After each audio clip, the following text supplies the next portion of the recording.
There's no correct way to write by hand. Some of us write in a way that the writing looks as if it was penned by a child, while others have a very intricate cursive style that looks impressive to most. As you well know, others may write in a way people will hardly be able to read it, what we often call illegible. Whether the letters are joined with fancy loops or just printed, how we write might say a lot about us. You've likely seen people called graphologists in movies about criminals. The job of these folks is to study handwriting and either surmise the state of mind of the writer at the time of writing or get an insight into the personality of the writer. That's what we'll discuss today in this episode of the Infographic Show, Handwriting Analysis. What does it say about you? We must go back to the 16th century to find the first book that was written about handwriting styles and what that style was supposed to say about us. But it wasn't until the 19th century that this science, some now say pseudoscience, really caught on and started to be taken seriously by scientists. Indeed, graphology was seen as a breakthrough in understanding the human mind and all its confounding nuances and characteristics. In the late 19th century, the French psychologist Alfred Binet called graphology the science of the future. We might remember that this is the man that is said to have been the person that created the IQ test. The Americans, of course, wanted a piece of this future, and soon the US government was looking into the mysteries of handwriting and what it supposedly revealed about us. The American Graphoanalysis Society was formed in 1929, but the science always had many critics. It remained a big deal in the years to come, despite those who said it was patent pseudoscience. We should say that such tests were not only said to be useful for tracking down crazy killers, but as an evaluation of our personality. Testing handwriting, for some people at least, could be as useful as other personality tests such as the Myers-Briggs personality test. If you don't know that, it was based on Carl Jung's belief that all humans have certain personality characteristics, that there are archetypal personalities in the world. So you might be introverted, intuitive, feeling, and perceptive, an INFP kind of person. But your handwriting held even more secrets to the Pandora's box of your personality. We will ask what you think about graphology, but first we think you should keep listening and then compare your own handwriting to what graphologists say, and then tell us what you think at the end of the show. We should say that not all graphologists agree, but let's have a look at what some say. So one of the most noticeable things regarding how we write is the fact that many of us slant our letters. Here we can invoke introversion or extroversion, because some graphologists tell us that if your handwriting slopes to the right, you are outgoing and open to new things. You are sociable. If it slants to the left, though, it might mean the opposite, that you like to spend a lot of time alone and are not so outgoing. Maybe you have no slant and all your letters stand straight to attention. Apparently that means you are logical, a kind of practical person who is perhaps not outwardly emotional. Now you have the slants down, what about the size of your letters? As you well know, some people's handwriting is tiny and some other people's handwriting is huge. Well, that's supposed to mean what you think it might mean, in that large means you have a big personality and constantly seek attention. Small means just the opposite. You are shyer and not in need of the limelight. As for medium, well, that just means you lie somewhere in the middle. You are a well-adjusted kind of person. Now it gets a little more complicated. We'll talk about loops. When we write in a cursive style and we write our L's, we often join the L's with a loop. Except some people have these big loops and some people don't seem to have much of a loop at all. We're told that if you have those big loops when joining an L to another letter, you're relaxed and spontaneous and can easily express yourself. If you have that tight, loopless L, it means the opposite. You're tense and holding something back. It's the same for E's. Some people write an E with the eye of the E as big as the loop, and apparently this connotes openness. If it's closed, you are a skeptical person and not easily swayed by others. Let's move on. What about the spacing? Because some of us have big spaces between letters and others small spaces. Well, if you have large spaces between letters, you're probably the kind of person who doesn't like to be crowded. Your letters are like you, meaning don't get too close to me all the time, give me space. If your letters are close, it's the opposite. You get lonely easily, and you don't like to be by yourself much and enjoy constantly being around people. You might also have some negative traits, such as getting in people's face too much and not giving people space. Okay, what about shapes? You've all seen that some people write with a kind of bubble style, with very round letters. Others write with very sharp angles, which can look much more serious, while others have neither style. Yet their letters join perfectly so as to not show too much of a rounded style or pointed style. We're told that rounded means you should go on a diet. Just kidding. Rounded actually means you are artistic, creative, while pointy means aggressive yet intelligent and always curious. You're kind of fiercely intense yet clever as well. If you have that perfectly joined style, you're just very logical, practical, and you employ systems in your life. You think a lot about your decisions and likely make a lot of good ones. What about those I's? How do you deal with them? Do you always dot them? What kind of dot?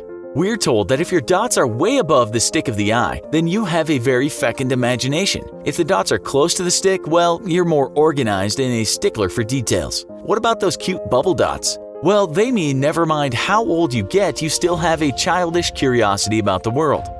Don't mistake that for being childish though, we are told it can also mean visionary. If the dots fall to the side, you might procrastinate a lot. If the dots are hardly even dots and more like a slash, well, this isn't good. We're told that if you do, then you are too impatient and have no time for people that make mistakes. You can now imagine how an eye slasher and an eye bubble dotter might not get along very well. As for those T's, how do you cross them? If you cross them almost right at the top of the T, you have a very good opinion of yourself and are optimistic most of the time. If you cross them in the middle, you're confident and well-balanced. If you cross them with long strikes, you're supposed to be very determined and have lots of enthusiasm, but you might also be a bit stubborn at times. If you cross them at the bottom, you really suck. Don't shoot the messenger. We're told that the bottom crosses are lazy by nature and have little determination to do much at all. Now let's move on to some different matters. What about those margins we use? When you write on paper, do you leave a space at one side of the page, what we call a margin? It turns out that some people leave that space on the left, meaning that they live in the past and have a really hard time of letting go of things. Others leave that space on the right, which we're told means they always dwell on the future and are constantly worried about what will happen. It doesn't really help if you use the full page, as we're told that means you think too much and can't ever relax. It looks like graphologists give us no easy way out in terms of how we use space on paper.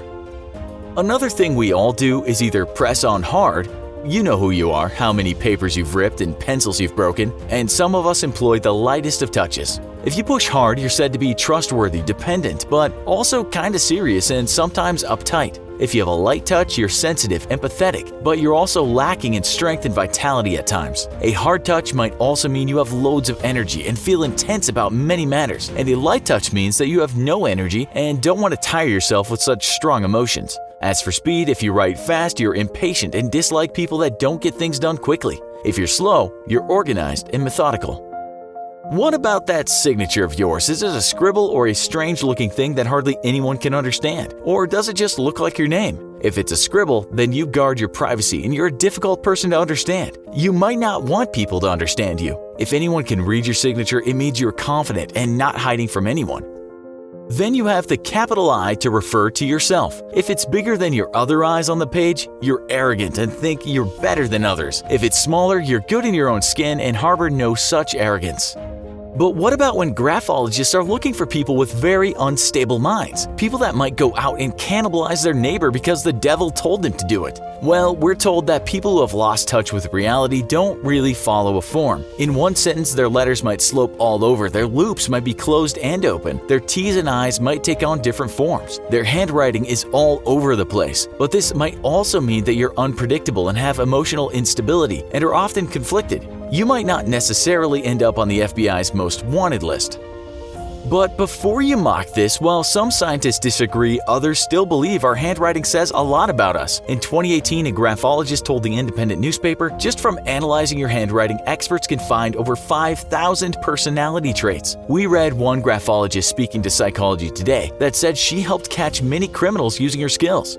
In one such case, she knew someone was lying, as you could see the writing didn't flow. The person had too much thought about what they were writing. Criminal investigations are often solved solely through graphology, and this case demonstrates that it's a very useful tool for leading police in the right direction, she said. So we might not discount graphology just yet. We might also stress one more time that many people in the scientific community have little or no confidence in graphology. For many folks, it's only as scientific as astrology. We'll leave it up to you to decide how reliable graphology is. Okay, so now with all that in mind, please get a pen or pencil and write the words. Today I watched an episode of the Infographics Show, and it was all about what my handwriting might mean about me. We don't need to tell you that all people do certain things every day. You wake up, most of you go places, thankfully most of you eat, and hopefully most of you spend at least a few hours sleeping. On top of that, you think, you talk, you look around, you breathe, you sit, stand, feel, grate your teeth, and likely most of you smile at least once a day. But as the body doesn't get a few hours off, you are constantly doing things you might not even realize you're doing. Good gracious, you might even use curse words a lot more than you think you do. So today we're going to find out just what most of us get up to. Let's start with something we do all the time, and most of that time we're not aware we're doing it. Can you guess what it is? No, it's not picking your nose. It's blinking.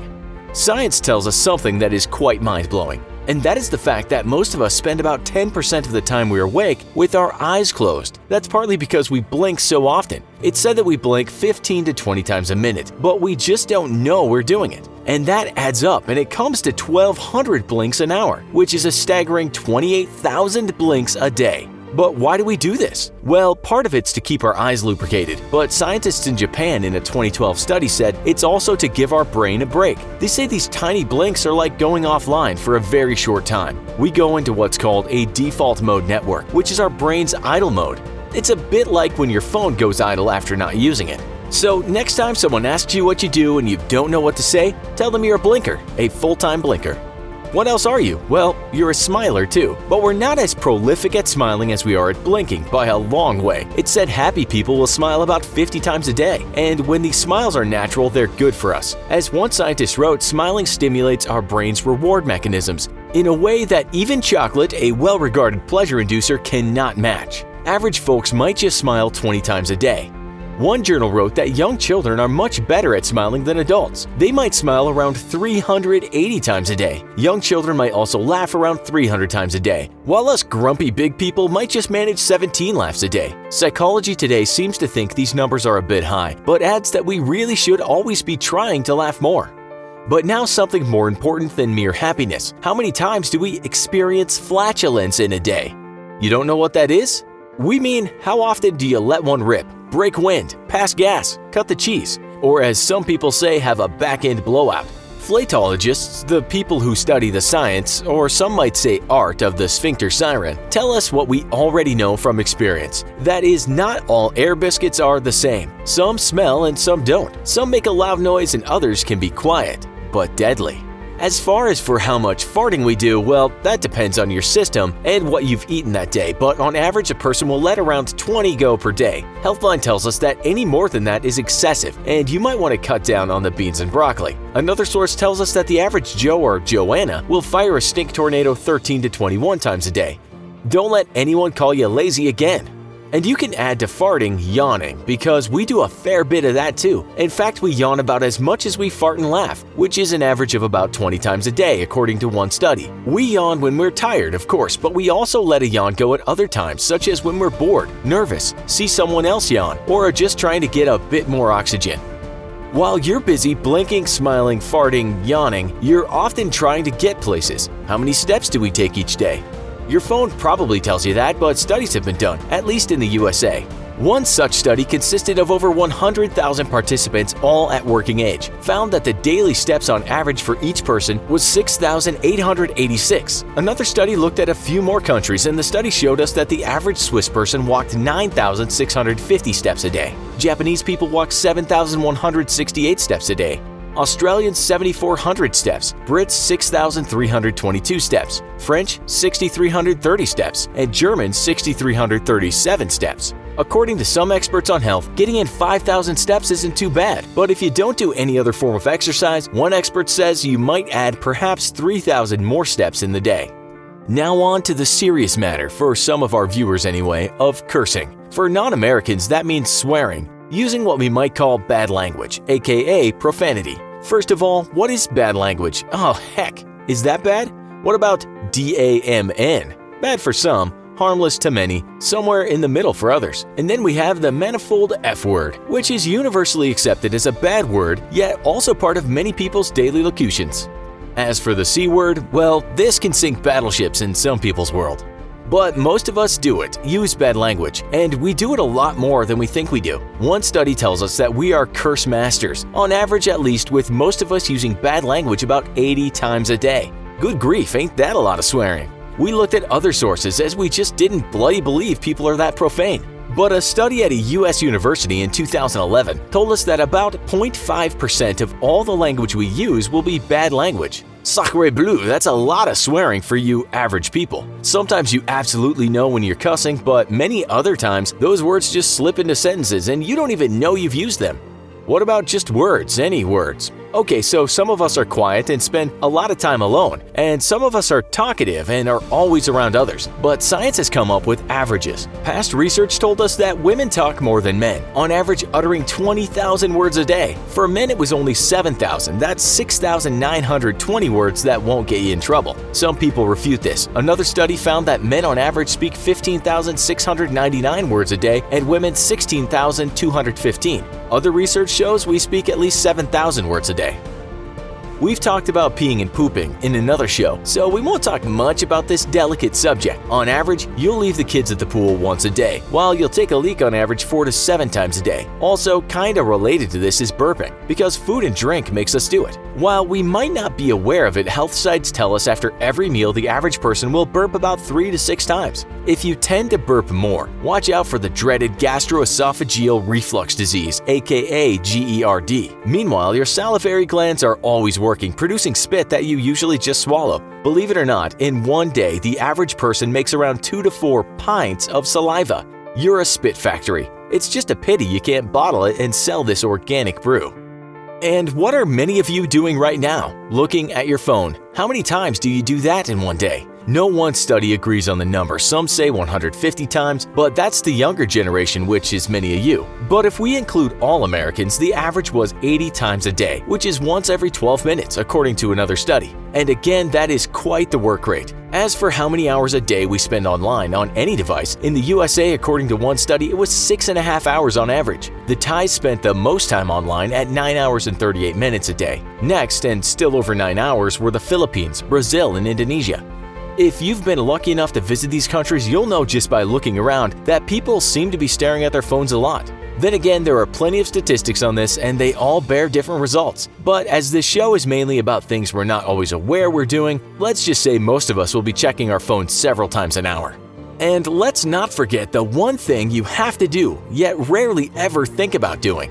That's breathing, of course. It all depends on what you're doing, moving, relaxing, running, sleeping, but on average you'll breathe about 12 to 20 times a minute if you're at rest. That adds up to 17,000 to 30,000 breaths per day. This is for adults and young adults. Toddlers and babies breathe a lot more. We're also told that if you're an active person who exercises and just walks about a lot, you'll probably make in the region of 50,000 breaths a day. Just hearing that is tiring, eh? No doubt, if you're exhausted after finding out all these things you're doing every day of your life, how do you even get the time to do other things such as work, study, do chores? Maybe it's time you took a day off and focused more on your farting, blinking, saliva making, etc. Human perfection. Spiritual gurus teach it, fitness infomercials promise it, but what does it actually mean to be perfect? Is there a single uniform standard we could all agree on?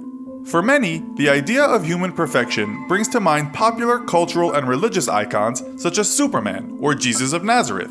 Yet are these standards truly attainable for even the most superhuman amongst us? Or is human perfection nothing more than an idea meant to push us past our limits?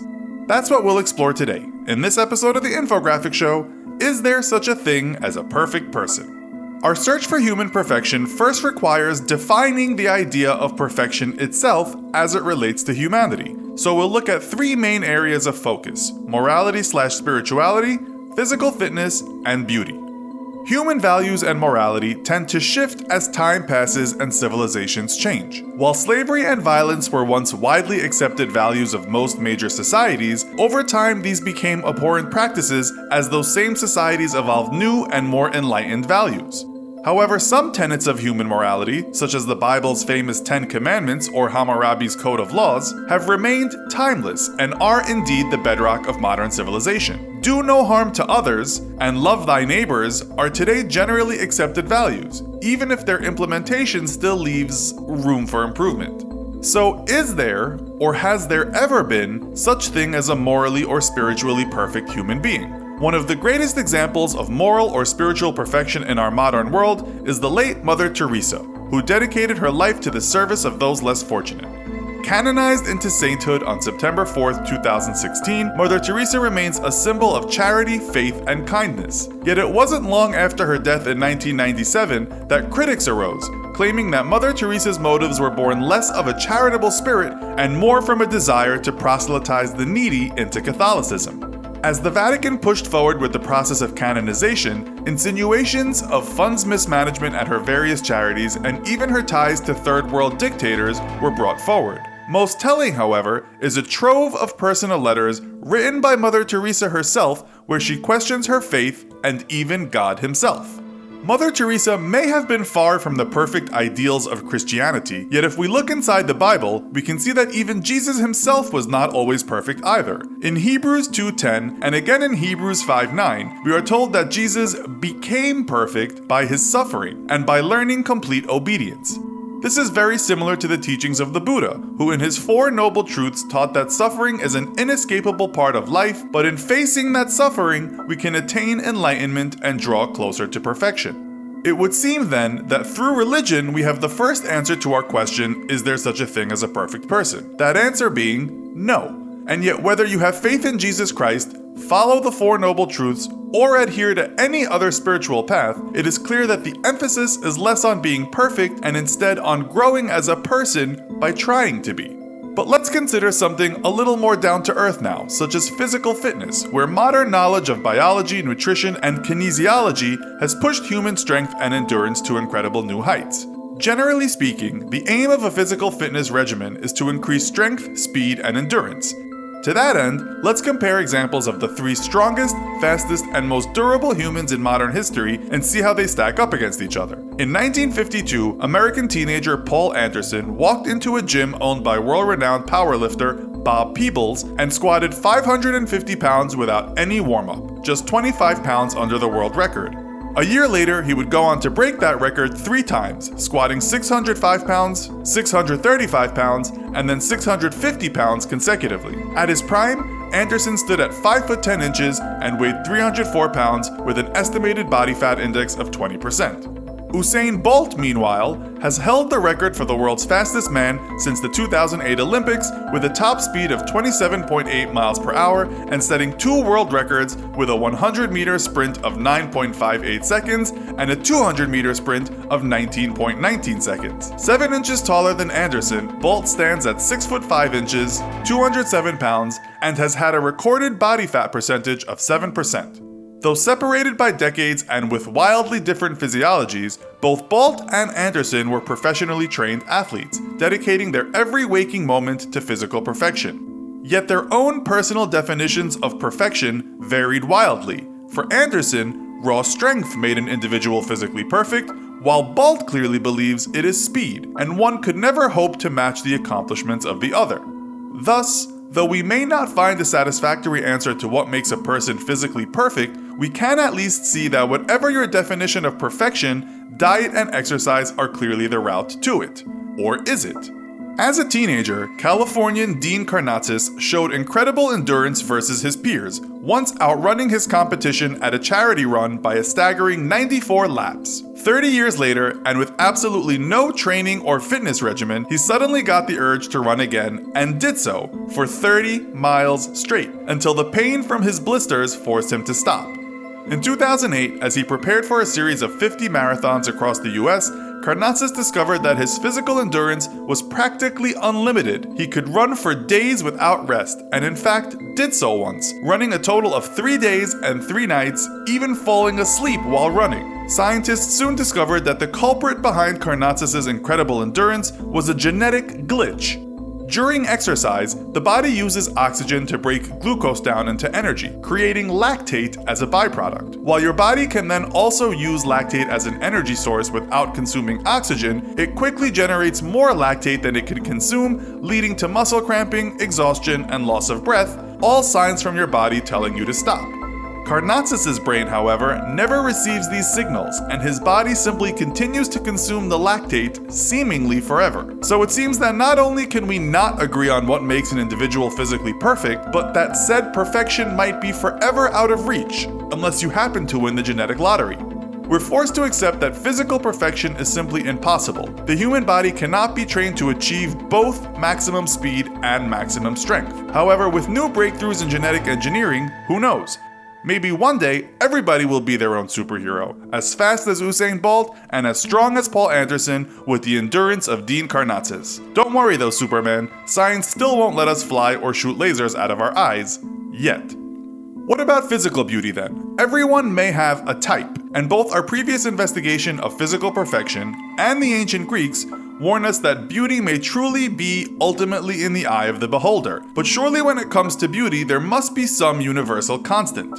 We may be divided by both culture and distance, but ultimately we are all the same species with the same evolutionary imperative to mate and to attract mates. The answer may lie in mathematics. Julian De Silva, a London-based plastic surgeon, struck upon his now famous golden ratio for measuring the beauty of the human face. De Silva believes that the closer a person's facial symmetry approaches the Greek ratio of phi, 1.618, the more beautiful an individual is. De Silva first measured the length versus the width of the face, dividing length by width, with an ideal face being 1.5 times longer than wide, or approaching a 1.6 ratio. Next, he measured the distance from the hairline to the bridge of the nose, from between the eyes to the bottom of the nose, and from the bottom of the nose to the chin. The closer to being equal, the closer an individual is to the golden ratio. De Silva's golden ratio has been heavily disputed, though interestingly, the one indisputable fact it points to is that across all matter of cultural boundaries, humans are drawn to symmetry. One 2008 scientific study conducted across European and African cultures, to include hunter-gatherers and even some primates, discovered that, removed from all external factors, symmetry was the defining characteristic in identifying desirable mates. The researchers posited that facial symmetry is somehow tied to our genetics and used as a signaling device meant to let the opposite sex know that you have good genes to pass on to future offspring.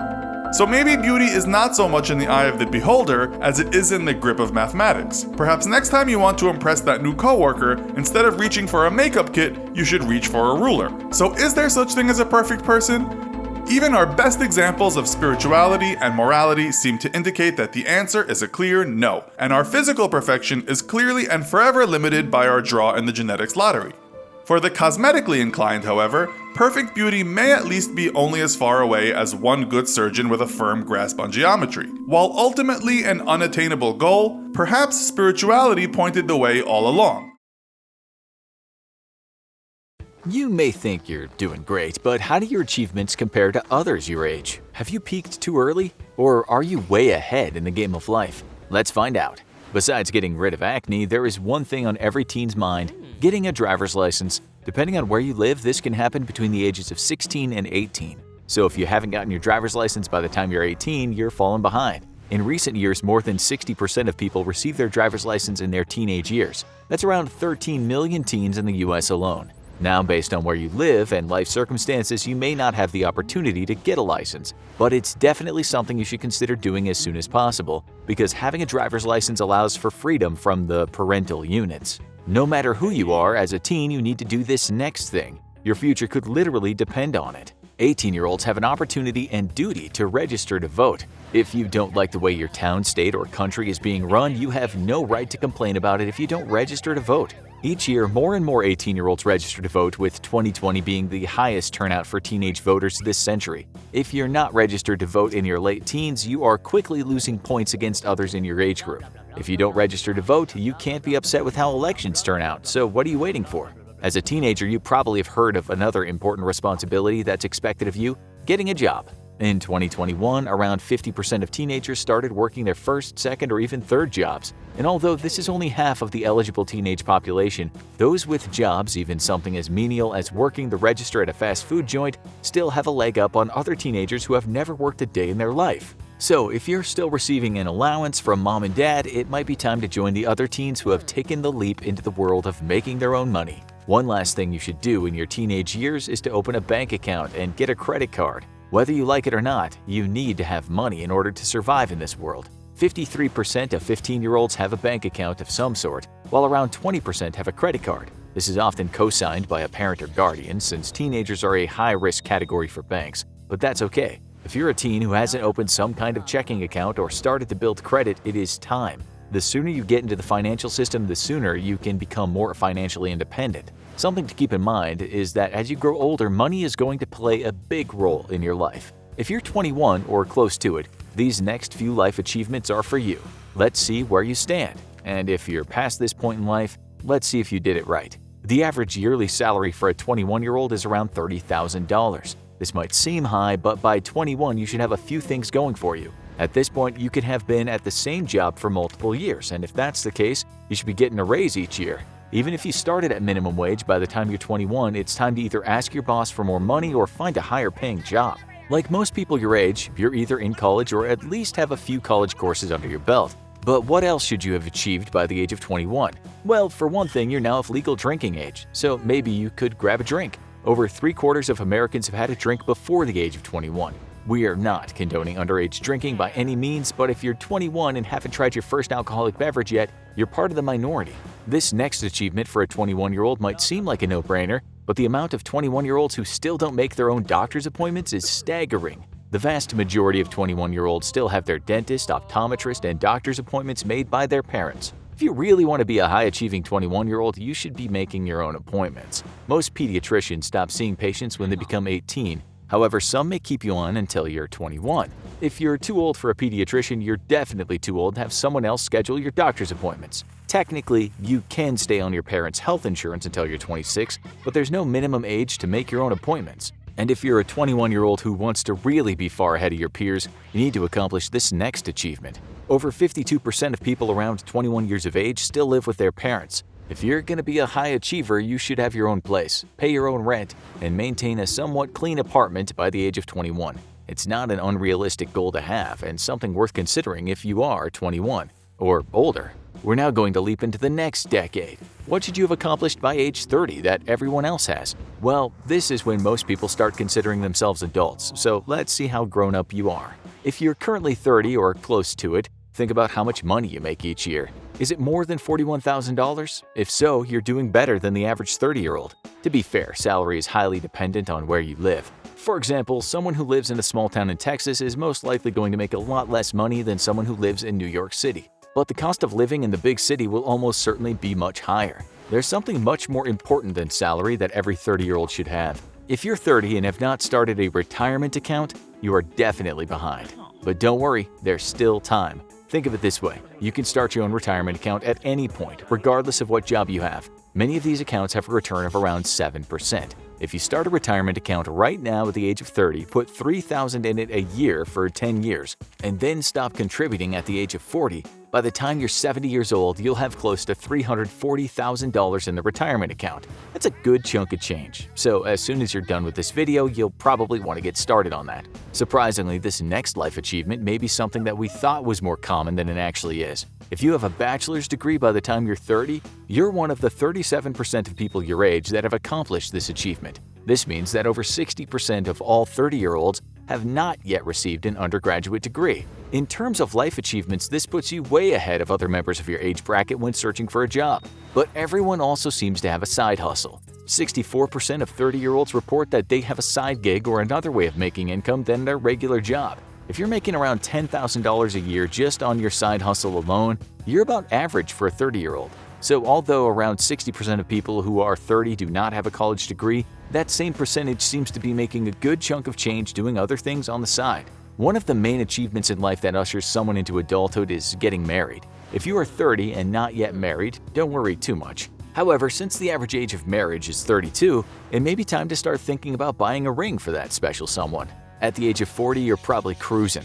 You're in a sweet spot in your career and hopefully you're working someplace that makes you happy. This means you're making around $52,000 a year, you're on par with your age bracket. However, if you're making less than that and are miserable at your job, it may be time for a midlife crisis. Some benchmarks for being 40 have to do with loans and a family. It's around this age that the average American family has finally paid off their student loan debt. This is quite the achievement, as getting a college degree is not cheap. It takes on average 18.5 years to pay off student loans, so if you did this before you turned 40, you're ahead of the game. And it's a good thing too, because the next life achievement is not cheap either. At the age of 40, most people have started a family. or are very close to starting one. Around 86% of women are mothers by the time they're 40, and more than 60% of men were fathers by that age as well. If you don't have kids by the age of 40, you're in the minority, which might not be a bad thing depending on the lifestyle you want to live. By 50, the end of work might be in sight for you. Or perhaps you're so in love with what you do that you never want to stop. Either way, the average salary for someone who is 50 years old is around $50,000 a year.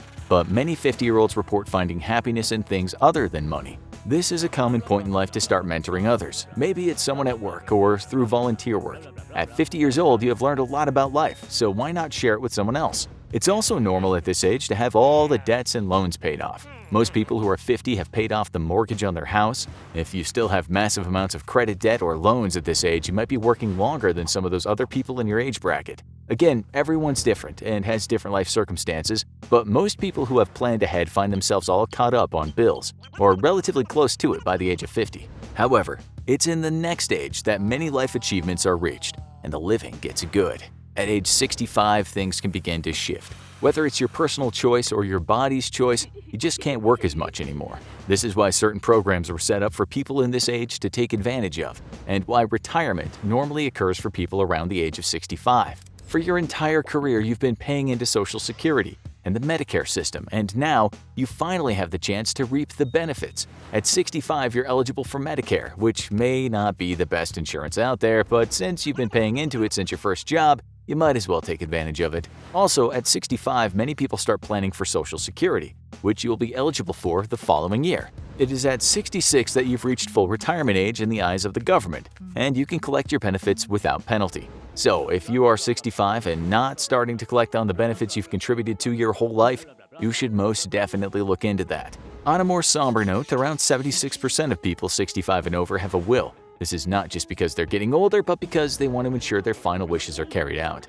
and their assets and money go to the right place, whether that be family, friends, or into a trust. Regardless of how you feel about retirement or getting older, 65 seems to be the time that your legal documents should be in order so you can have some kind of peace of mind. Lastly, let's talk about what achievement you've reached at the age of 80. First of all, if you're 80 and watching the infographic show video right now, we are honored.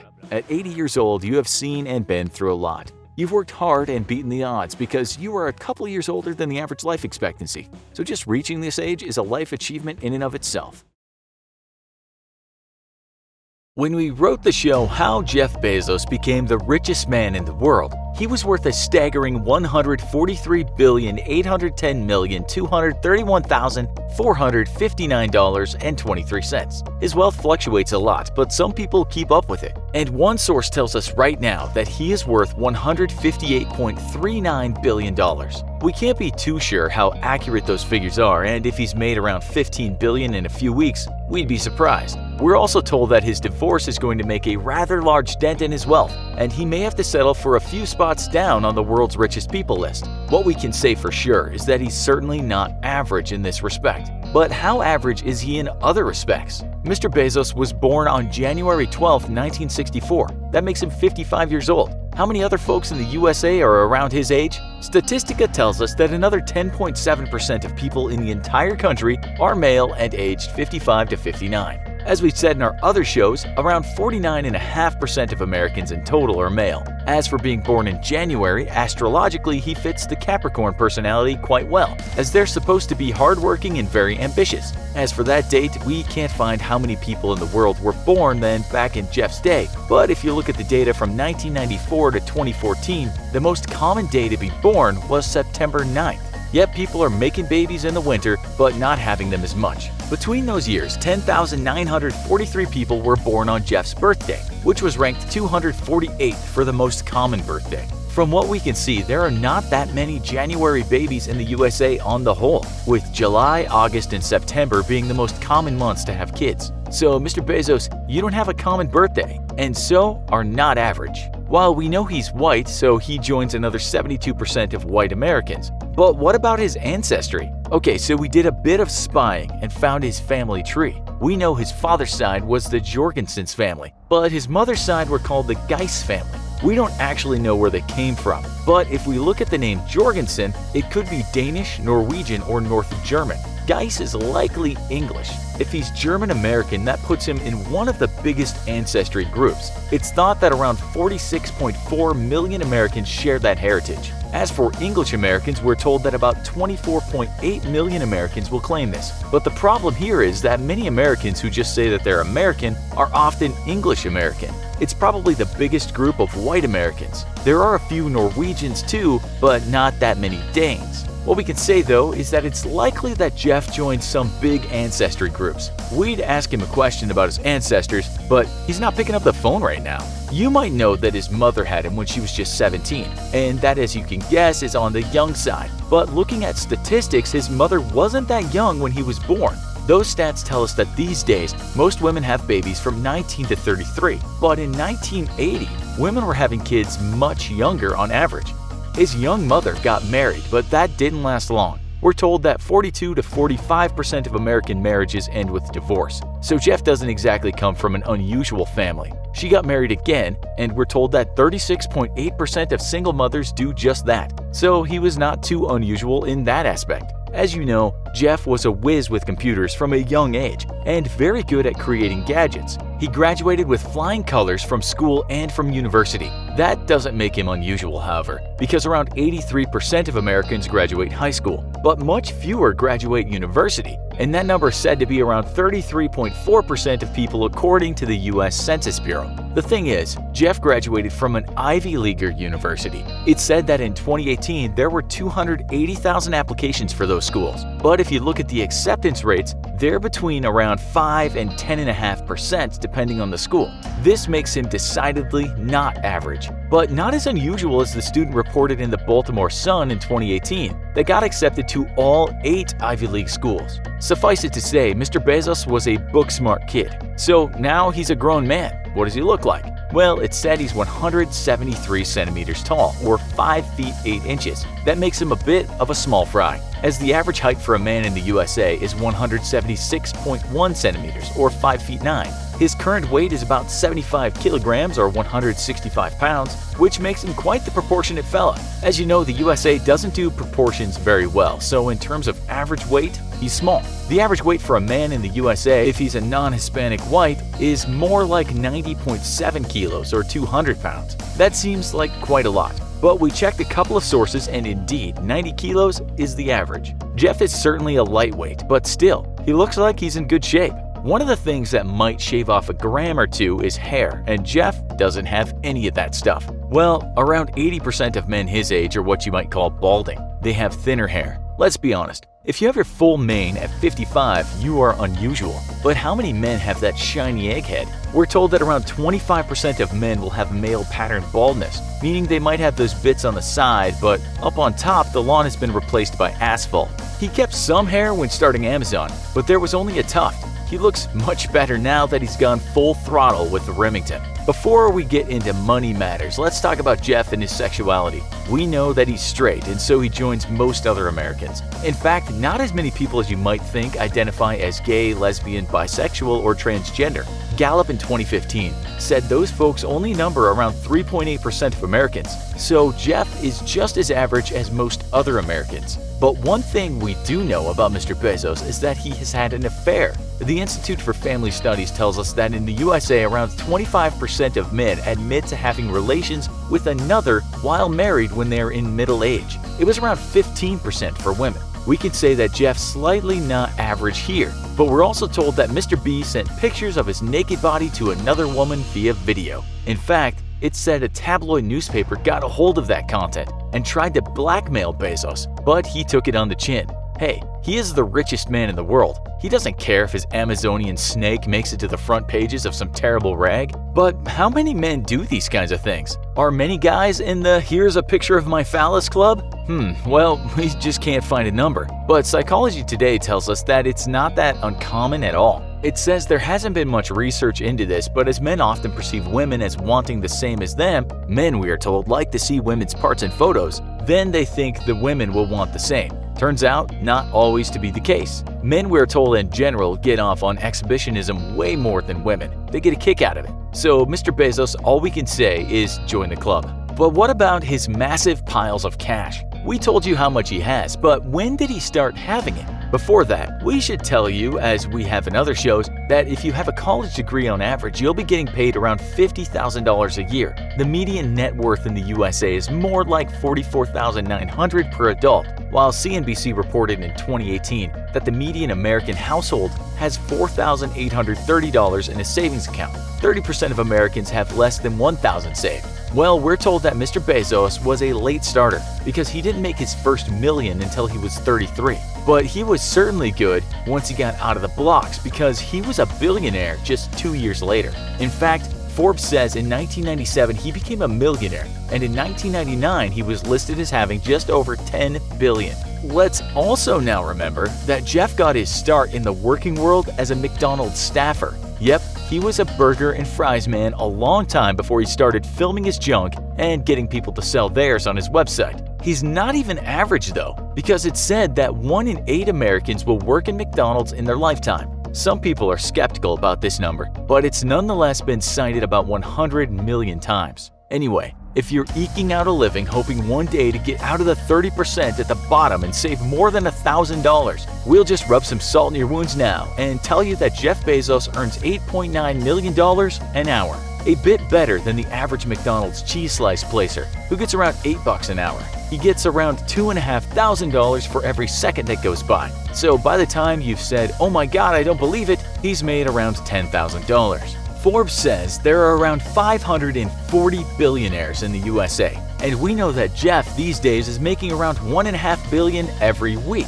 So if you earn a decent crust and you get your $50,000 a year because you have that degree, and let's say that you earn that a year from the age of 20 to 65, you'll have earned a total of $2,250,000 in your entire lifetime. You've had a triple bypass, 2 divorces over working late, several DUIs after fighting with your psychopathic bosses, and to top it all off, you don't even like your job. You only did it so you could holiday once every 3 years in Fort Lauderdale and run that temperamental Honda. We should tell you then that Mr. B makes what you did in a lifetime in approximately 15 minutes. That's less time than your boss gives you to have a coffee in the morning, and Jeff gets free pina coladas when he goes to Florida.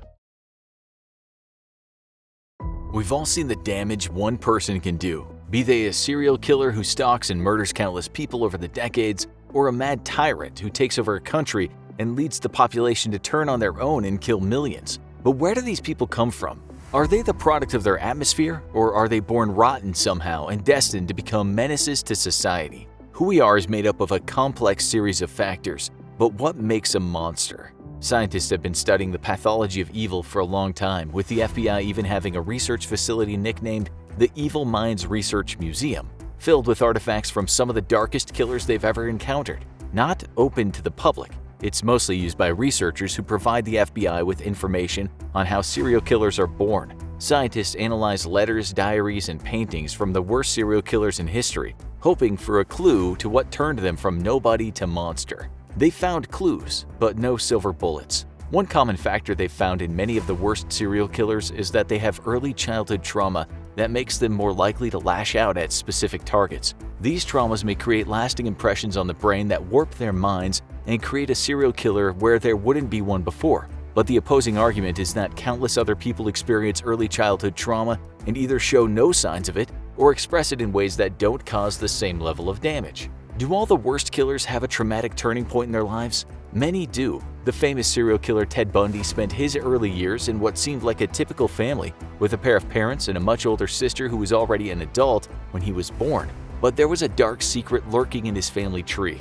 His sister was actually his mother, and his parents were his grandparents who sent his mother to a home for unwed mothers when she was pregnant and raised him as their own son. While he spoke fondly of his grandparents, witnesses said his grandfather was an abusive bully. But after he discovered the truth about his family and his killing spree began, Bundy seemed to aim his hatred directly at one group: young women and girls. The targets of serial killers vary, and it may be linked to childhood trauma. John Wayne Gacy, the notorious clown-themed killer who was executed for killing at least 12 young boys and men, had a loving relationship with his mother and 2 sisters. But his father was a different story, an abusive drunk who was a threat to everyone in the family. From an early age, Gacy's father zeroed in on his son, beating and belittling him. He particularly liked throwing homophobic insults at Gacy and predicting he would turn out gay. Gacy, an overweight child with a heart condition, was later molested by a family friend. Gacy's killing spree exclusively targeted young men and boys, and all his childhood trauma was linked to abuse from other men. But not all serial killers follow the same pattern. The BTK killer was one of the most notorious serial killers in American history, having killed between 1974 and 2005, even taking a 13-year break in the middle before resuming his murders. By the time the unassuming Dennis Rader was arrested, he was responsible for 10 murders, but those looking for clues in his childhood would find few and far between. He was one of 4 sons born to hard-working parents, and while he felt his parents neglected him by working long hours, there was no evidence of abuse or neglect. That didn't stop him from deeply resenting his mother for supposedly abandoning him, and from an early age he was consumed by fantasies about sex, torture, and murder. He liked to kill and torture young animals, and spied on female neighbors before he graduated to killing. He was in control of his obsessions enough that most people who met him thought he was a nice, normal man. He married, had 2 children, and even worked as a Cub Scout leader, all the while living a secret life as a serial killer. So is there any common factor to what makes a serial killer? Scientists have studied countless killers, both household names and unknowns, to try to find a link. One thing they've found many have in common is a lack of empathy. Psychologists have argued that this is the true definition of a psychopath, someone who has a consistent lack of empathy, guilt, and remorse. Many, like Dr. Kent Keel of the University of New Mexico, have argued that psychopaths are mentally ill and need treatment and increased research. But many politicians are hesitant to agree with this, given that the most famous psychopaths are killers. Still, scientists have found some major clues. Dr. Keel's laboratory features a mobile brain scanner that he's used to examine the brains of many accused and convicted killers. One pattern he's observed in some is deficiencies in the paralimbic system, known as a behavioral circuit that includes the amygdala and the prefrontal cortex. This part of the brain works to process emotions. In the past, people who suffered injuries to this part of the brain have seen their behavior change, with others finding them to suddenly become cold and antisocial. But many of these cases didn't have an injury, they just seemed to have naturally low activity in this part of the brain. This raised the possibility that those born with a defect in this part of the brain might be predisposed to become killers. But it wasn't a universal trait. Is there another key that can create a serial killer? The enzyme monoamine oxidase A, commonly known as MAOA, became famous when it was cited on the TV drama Riverdale as the notorious serial killer gene. But the truth is more complicated. This is a gene that increases the chemical reactions that regulate neurotransmitters like dopamine, serotonin, and norepinephrine, all of which affect our mood and emotions. Lower levels of MAOA have been shown in some studies to increase the rate of depression. But another link to behavior has gained more attention. The MAOA gene has been shown to increase antisocial behavior, but other factors were commonly associated, including childhood abuse and high testosterone. This gene has been given another name, the warrior gene. People with low activity variants of the MAOA gene have been shown to display disproportionate aggression, responding with greater force in experiments when they feel wrong. The idea that this gene makes people more likely to be violent has even been used in court, with a defense in a murder trial in 2009 claiming that the subject's warrior gene in traumatic childhood made them not responsible. While they were convicted and sentenced to 32 years in prison, they managed to beat the top charge and avoid the death penalty. So is there truly a common link between the worst people to ever live? Many of the most notorious killers like H.H. Holmes and Albert Fish, along with brutal dictators like Adolf Hitler, Joseph Stalin, and Vlad Tepes, died long before their DNA could be analyzed for common factors. Some had brutal and abusive childhoods, while others had far less traumatic upbringings. The lack of any common link between the worst people in the world has made philosophers wonder whether humanity has an inherent nature, good or evil. The debate goes back to 2 famous philosophers. Thomas Hobbes had a cynical view of humanity, claiming they were a nasty and brutish people who needed a strictly regimented society to make them rein in their instincts. A century later, Jean-Jacques Rousseau had a more optimistic view, claiming that it was only society's influences that led to greed, cruelty, and inequality, and that we'd be inherently good without it. The debate continues to this day, but what does the evidence show? Many experts believe that the best way to test the nature of humanity is to start at the beginning, with babies. After all, these are the purest canvas of humanity, with few influences to turn them in one direction yet. Of course, babies aren't the best test subjects, what with the crying and inability to communicate. But clever scientists developed a test to judge if they have a moral compass. They showed them cartoons with colorful puppets in the shapes of circles, squares, and triangles. The shapes engaged in a morality play, with one shape trying to hurt the other and the third helping to protect the innocent shape. When asked after the show to pick which shape they wanted to play with, these children, all under a year old, all chose the heroic shape. But could this have been determined by other factors like attraction to a color? Scientists wanted to make sure the experiment was as scientific as possible, so they repeated the experiment with other subjects and flipped the alignments of the shapes. Sure enough, the babies all chose the heroic shape again, even though it was a different one. This was an indication that they were attracted not to the shape or color but to the friendly actions. This was an early indication that babies do have an inherent moral compass, and it's on the good side of the spectrum. So what is the tipping line between good and evil? Profilers have been searching for an answer to that for decades and have found many possible answers, but no concrete ones. Environmental factors like an abusive childhood and isolation seem to contribute, as does early life trauma like bullying or being a victim of sexual abuse. A correlation has been shown with certain genetic factors, but not specifically with becoming a serial killer. Is anyone truly born evil? There doesn't seem to be any evidence for that. But we also don't have the answer for the point when they turn evil, which means those wild cards can emerge at any time, and experts continue to battle to stop them. The average person hears as many as 200 lies in a single day. College students lie to their mothers 20% of the time, and on average, strangers lie to each other 3 times within the first 10 minutes of meeting. All these points are made by Pamela Meyer, American author, certified fraud examiner, and entrepreneur who has been described by Reader's Digest as the nation's best-known expert on lying. People lie for all sorts of reasons. Sometimes they lie to improve their image or save face, maybe to cover up an accident or bad mistake that's been made, and often they tell white lies where the lie is to protect another person from getting hurt. What are the most common lies that people tell? Today, we'll run through the top 20 lies. In this episode of the Infographic Show, what do we lie about the most? Number 20, I'm almost there. So many of us have uttered those words when we know we are half an hour away from a social meeting and our friends are waiting. Even though you realize when you finally arrive, it will be plainly obvious that you were not almost there, 5 minutes away, or just around the corner, this little lie is one that many of us often use to save a little face when losing the race to our destination. Number 19, my phone's been acting weird. This line sounds a little weak, but the reason it's used so often is it can cover many options for not following up. After all, our smartphones have our email, apps, and voicemail, so if you have not followed up with someone, what better way than to blame it on the phone breaking or not being backed up properly? Number 18, my phone died. Forgot to reply to a text or WhatsApp? Or maybe you're ignoring a message from someone you'd rather get back to at a later date. Another phone excuse is to say the battery died. This common white lie is a quick and convenient way of procrastinating to give a response. Sometimes you even receive messages from different friends who are asking you to catch up, but the times clash. Who to choose? It's just all too easy to ignore both of them and instead see if things change overnight and text the following day saying that the phone died. Number 17, I'm almost finished.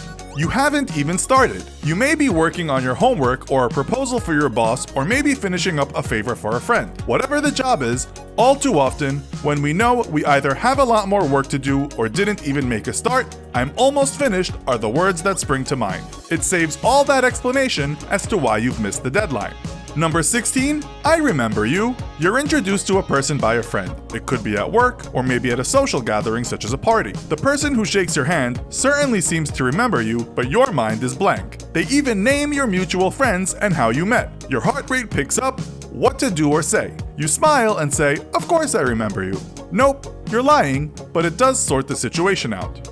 Number 15, it wasn't that expensive. According to TechCrunch, 79% of Americans now shop online, and if you're one of those people splurging out on new clothes, then it's good to have a line for the ready if your partner is inquiring about your purchases. It wasn't that expensive is not the most inventive of excuses, but it's definitely a common lie used to defer further questions whilst you work out how you'll explain the huge credit card bill when it arrives in the post. Number 14, it's not you, it's me. If you haven't delivered this one-liner, then you may well have been on the receiving end. This is one of the most common explanations for calling it a day, usually in the early stages of a relationship. Someone asks, why are you breaking up? And the other person responds, I'm sorry, but it's not you, it's me. Let's be honest, what's really meant is, it's you.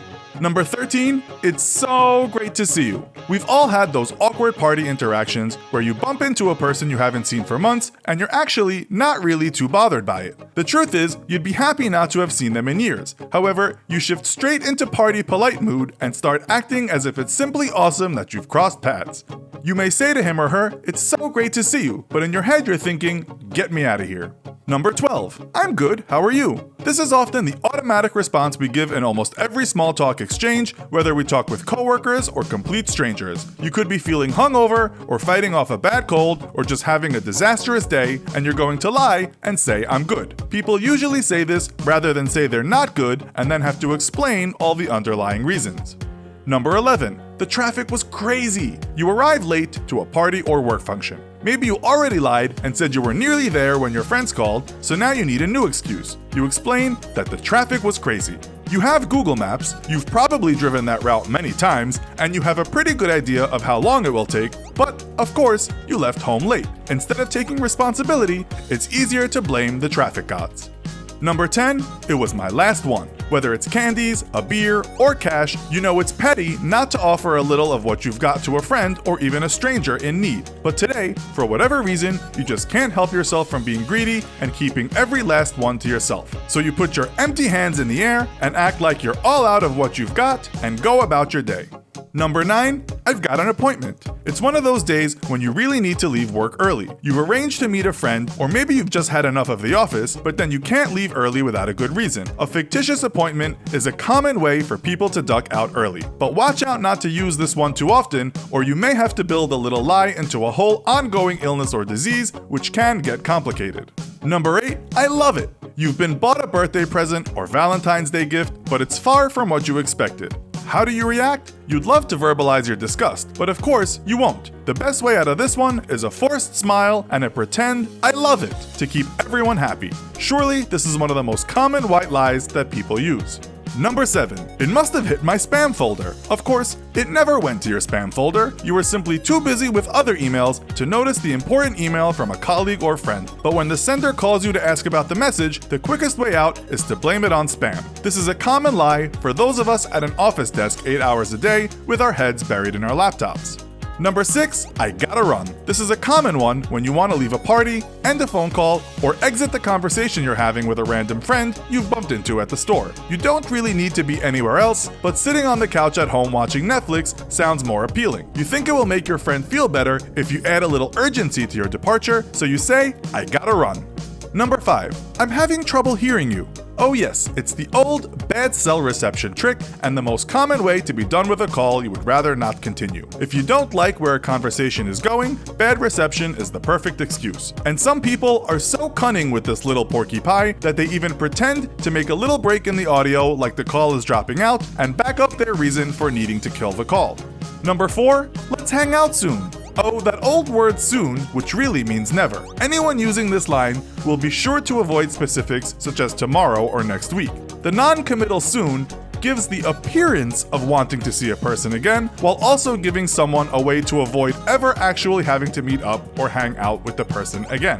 Number 3, of course you don't look fat in that, honey. John is trying on his new jeans, or Mary is wearing her new dress. In either case, they both look to their partner for some emotionally supportive words. John and Mary ask, "Do I look fat in this, honey?" Regardless of John forcing his jean buttons together, or Mary feeling the dress is a little tight around the midriff, the only safe response is, of course you don't. Yes, it may be a lie, but it's common and often highly necessary.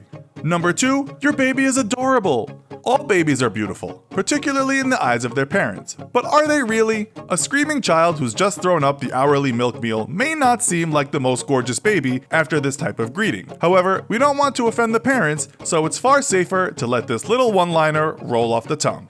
Number 1, this is delicious. Granny has cooked you her favorite clam chowder dish, and even though she thinks it should be served at a 5-star Michelin restaurant, it's not even good enough for the prison canteen. But you can't really say anything negative or she will be devastated. So you swallow as much as you can and find a way to discard the rest and tell Granny it's delicious so as to make her day. People have been lying to you your entire life. You've probably heard myths about your body that you just assumed were true because an adult said so. However, we guarantee there are many things that you were told that aren't actually true. Does shaving your body make your hair grow faster? What really happens when you swallow your gum? Could you drink urine in extreme circumstances? Get ready to have your mind blown. Let's clear something up right off the bat. Most people believe that shaving your beard or any part of your body makes the hair grow back thicker and darker. But is there any truth to this? This belief likely came about over 100 years ago, but back in 1928 it was debunked. Yet almost everyone still believes this common body myth to be true. The fact of the matter is that when you shave, you aren't actually removing all of the hair from your skin. Instead, the hair is cut to its base, to where the follicle rests just under the skin. At this location, the hair is its thickest. After you shave, the hair starts to regrow from its base, which means it starts out coarser than when you initially sheared it off. This is what gives the impression that the hair is thicker than before.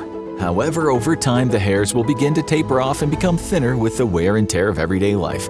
The color might also appear darker at first as the new hair growth has yet to be exposed to light, moisture, or chemicals and soap, all of which weakens the keratin that makes up your hair and causes it to become lighter and thinner. Given enough time, the hair will look identical to how it did before you shaved. Clinical trials and the data they've collected prove that hair does not grow back thicker or darker when you shave. Instead, this is just an illusion during the regrowth process. You still have the same amount of follicles, and the coloration will change back to what it was before you shaved, given enough time. What color is human blood? Depending on who you ask, you might get different answers. You probably know at least one person who thinks human blood is blue. Human blood is red. It is always red. It will always be red. The reason your blood is red is because it contains a molecule called hemoglobin. This is an incredibly important molecule because it allows your blood to carry oxygen around the body. Without hemoglobin, you would suffocate to death. Another property of hemoglobin is that it contains a lot of iron. It is this aspect of the molecule that makes your blood red. The reason your veins look blue is not that the blood flowing through them is blue, but because the veins absorb all the other wavelengths of light and only reflect back the color blue to your eyes. However, human blood is never blue. To be fair, your blood can be different shades of red depending on how much oxygen is in it. The more oxygen there is in blood, the brighter the red will be. If the oxygen levels are low, the blood will be a darker shade of red. Some creatures do have blue blood, but humans are not one of them. Octopi and horseshoe crabs both use a molecule called hemocyanin to transport oxygen in their blood. This molecule makes their blood blue. Incredibly, there are creatures such as the Prasinohama lizards that have green blood, so there's a variety of blood colors in the animal kingdom. But no matter what, all human blood is red. In practically every biology class around the world, students are taught that the ability to curl the tongue is an inherited trait. Unfortunately, you and everyone else who learned this fact has been lied to. In 1940, a geneticist named Alfred Sturtevant conducted an experiment where he gathered data on a group of children's abilities to roll their tongue and compared it to their parents. His conclusion was that parents who could roll their tongues had offspring with the same trait.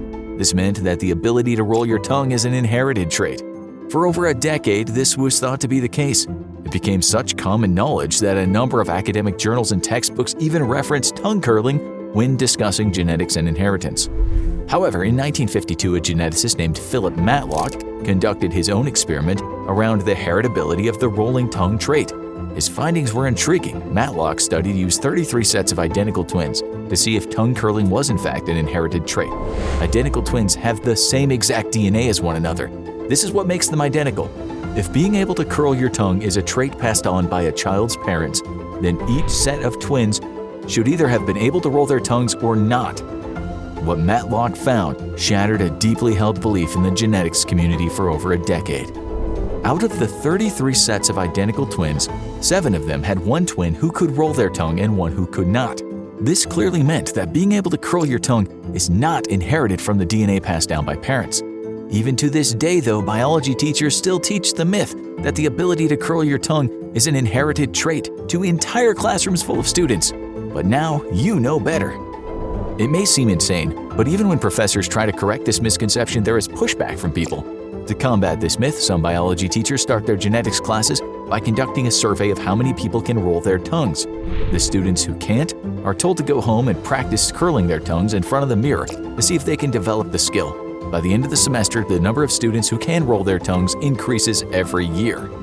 And sticking with tongue myths, you've probably seen a diagram of the tongue that identifies each section as being able to sense specific tastes.